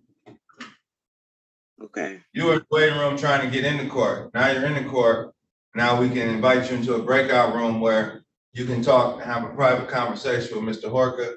You all figure it out, pop back in, and I'll call your case. Thank you. Well, Counselor, we had to dip out on you, but we're back. Yeah, that's fine, Judge. I get it. No problem. I think we're ready on all of them if the attorneys are here. Let me look. Ms. Bonds and Tom Bearshine. Yes, sir. Somebody's asking. Okay. Yeah, that was me. So I invited Mr. Horka as well. Awesome. I'm gonna miss these breakout rooms, and I won't miss them for other reasons. But all right, Mr. Bearshine, which matter are you on? Your Honor, the court reporter is in the waiting room. Oh, that's a problem. All right. Madam Court. Hey, I'm back. Okay. No, we weren't waiting on you. It's just started. Okay. All right. Okay. Okay. Which case are you on, Mr. Bearshine? Your Honor, I'm with my client is Chloe Pierce. Case ends in 114. Okay. Calling case number 2347114. This is Queen Lillian 2 LLC versus Chloe Pierce. Thank you, Your Honor. Paul Hughes, good afternoon. P31986, appearing on behalf of the plaintiff. And good afternoon, Your Honor. Tom Bearshine, P83642 on behalf of Chloe Pierce. Chloe, could you unmute and state your name for the record? Chloe Pierce. Good afternoon, Ms. Pierce. Good afternoon. Okay, were parties able to come up with a resolution? Yes, Your Honor, and I'll put the numbers on the record. The amount of rent due is $1,425, $162 in court costs, total amount due of $1,587, if my math's correct. That's what I have. And that would be paid by June 9th, or writ may issue. This would be an all occupants judgment. Okay, June 9th, 2023. So $1,587 must be paid by June 9th, 2023, or writ could issue thereafter. Correct. Ms. Pierce, your name will be removed as the named party, and the judgment will be in all occupants, where all occupants must vacate by June 9th, or a writ can issue. Okay. Ms. Pierce, just to be clear, the all occupants must pay that amount or vacate, or the writ may issue. Yes, I understand. Okay. Gotcha. I understand. Okay. All All right, well, good luck, Ms. Pierce. You are free to go unless Mr. Bereshai needs to talk to you. No, I think we're good unless you need me, Chloe. Nope, I'm all good. Thank you, guys. Have a great rest of your day. All right, you too. Thank you. Thanks, Paul. Thanks, Your Honor. Have a good day. You are welcome. We're ready on Ms. Bond's cases. Okay. Let's call 115 first. Calling case number 2334-7115. This is Queen Lillian 2 LLC versus Janelle Hackett in unit 249. Thank you, Your Honor. Paul Hughes, P31986, appearing on behalf of the plaintiff. And Kiana Bonds, P number 78423, appearing on behalf of the defendant. Your Honor, I believe we have a proposed consent judgment. I'll put the terms on the record once Ms. Hackett identifies herself for the court. Hello, this is Janelle Hackett. Your Honor, this is a non-payment possession-only judgment. The amount of rent due is $4,559, $162 in court costs for a total amount due of $4,721. I understand that the defendant will pay $3,000 by 6/21 and $1,721 by 7/19. This will be an all occupants judgment, not against the named defendant. Do I have that right, Ms. Bonds? Yes, Your Honor. I mean, Lord. Yes, attorney. All right. Okay, so we need to do this. This is listed as case number 7115. Ms. Hackett, what unit do you live in? I live in 245. Okay, so this will apply to 7116. Okay. So we're on 7116 for the record, everyone. And Ms. Hackett, your case, and your case is 7116. Yeah. Correct, Your Honor. Because the summons, the complaint and demand for possession is in that name, so I'd rather keep it like that. It's a little confusing, but it's the same thing in a sense. So the court, can you repeat those terms one more time just to make sure we have it right? Yes, Your Honor. They will pay $3,000 by June 21st, and she'll pay the balance, which is $1,721 by July 19th. Both of those sums total $4,721. And Ms. Hackett, is that something that's doable? Yes, sir. Okay, all right. I'm glad you all were able to clear that up. And the court will enter this. This is this a consent judgment? Yeah, this is we'll enter it as a hearing judgment as to all occupants, if that's okay. That is okay with me, counselor. Okay, well, good luck, Ms. Hackett. Glad you ever worked that out. Thank you for your patience and have a great day. Thank you. Thank you, Your Honor. You as well. Ms. Hackett. Thank you. All right. Last one. Last but not least, Yeah. Calling case number 2334-7115. This is Queen Lillian 2 LLC versus Aaron Haley. Paul Hughes, P31986, appearing on behalf of the plaintiff. Kiana Bonds, P number 78423, on behalf of Ms. Haley. Thank you. And Ms. Haley, can you state your name for the record? Aaron Haley. Your Honor, this is a non-payment possession only case. I'm pleased to advise the court that we've come to terms. The amount of rent is $5,174.28, court cost of $162, for a total amount due of $5,336.28. It was agreed that this would be an all occupants judgment, and the payment would be made by 6/30/2023, or a writ may issue. 6/30/2023. And that's $5,336.28. Correct. Next party will be removed, and this judgment will be entered as a hearing judgment against all occupants. Ms. Haley, do you have any questions? No. No, I do not. Court is satisfied. Ms. Bonds, did I miss anything? No, sir. All right, well, the court entered this. Thank you all for your patience and your And I appreciate your consideration in trying to get these done before lunch. We tried, but thank you, Judge. Have a good day. All right, you too. And Ms. Haley, if you have any questions or any concerns, you can always email or call me, but you are free to go. Thank you. I appreciate that. Take care. You as well. Good day, Your Honor. Good day. Good day, Ms. Bonds. All right. Okay, I need to put an order in with Ms. Mason. Darnell Jackson, I'm assuming that.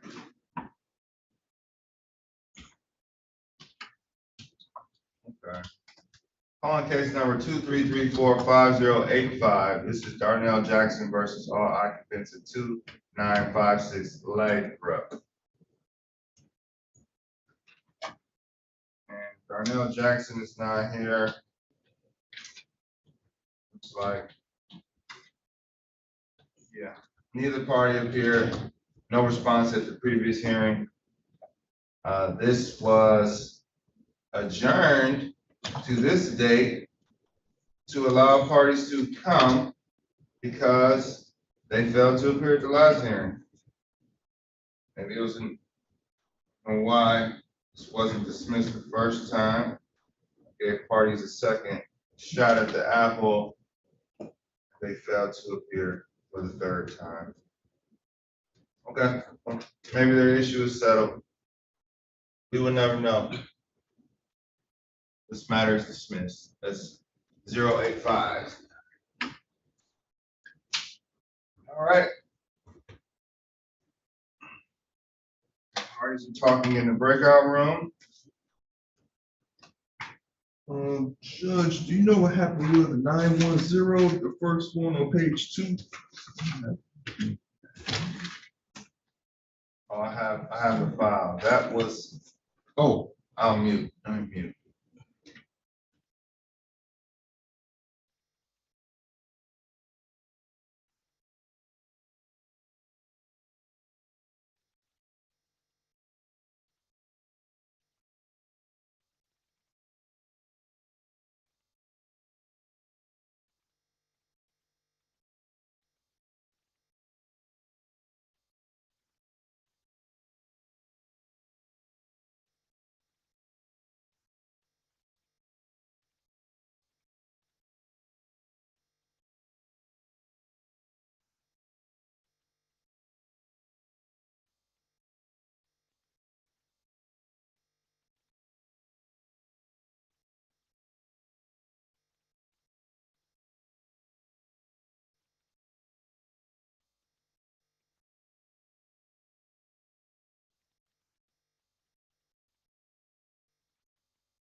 Ms. Haley, are you still here? I'm sorry, Miss Brayley.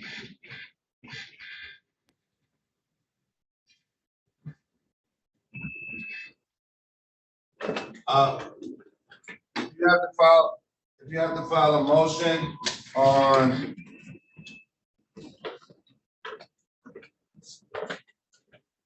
let's see. Case is that. Is it from today? Yes,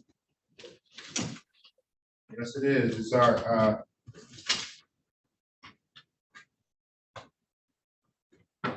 Is it the thing with the pro per landlords? Ending in 709, the one with Starcolet? yes. I am not filing a motion.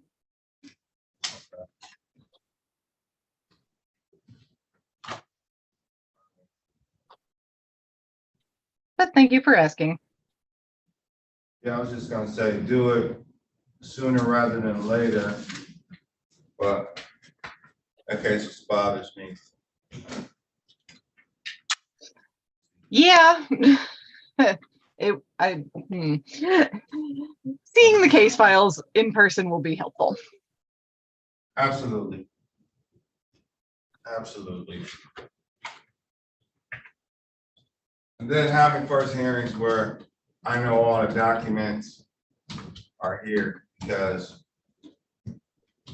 until the matter is introduced, I'm under the assumption that some things were taken care of at the first hearing. Yeah. To get to the second. That has not generally been my experience in the other court. So, but a lot of this would change, so yes. we'll be all right.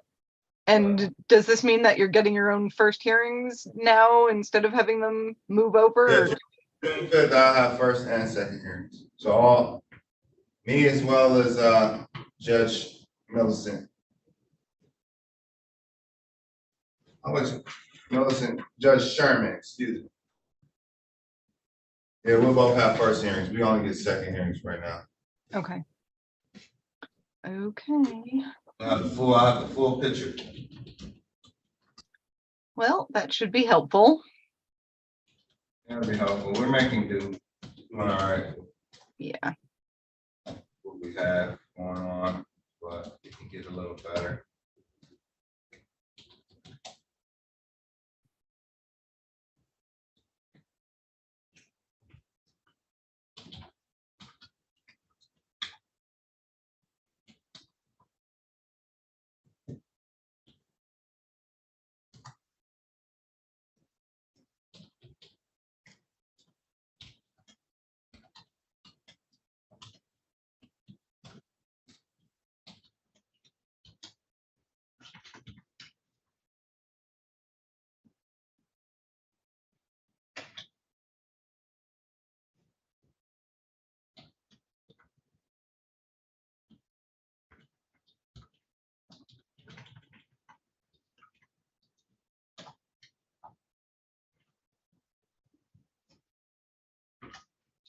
The Sabree's courtroom, how may I help you? Hey. Yep, hey.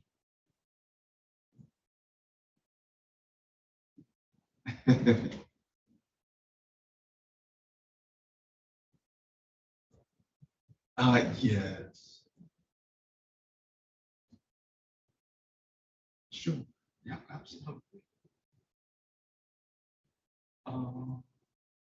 About an hour. Yeah, no problem. Mhm.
Okay, if Mr. Hork is here. Awesome. So I think we're just asking for an adjourn date on this, Your Honor.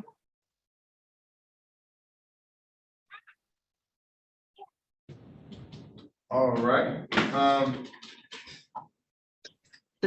What date what time frame are you thinking? We're discussing around 30 days. Okay. 30 days. It's for the end of June. It's the 24th right now. Monday, Wednesday, Thursday. We have something else on June 21st, I believe. Right? We do, Judge. Oh, wait a minute. Oh, yep. Was that the 26th? June. Yep, we do, Judge. June 21st, does that work? Yes. Should be fine. June 21st, 2023 at 10 a.m. Sounds good. Cool. All right.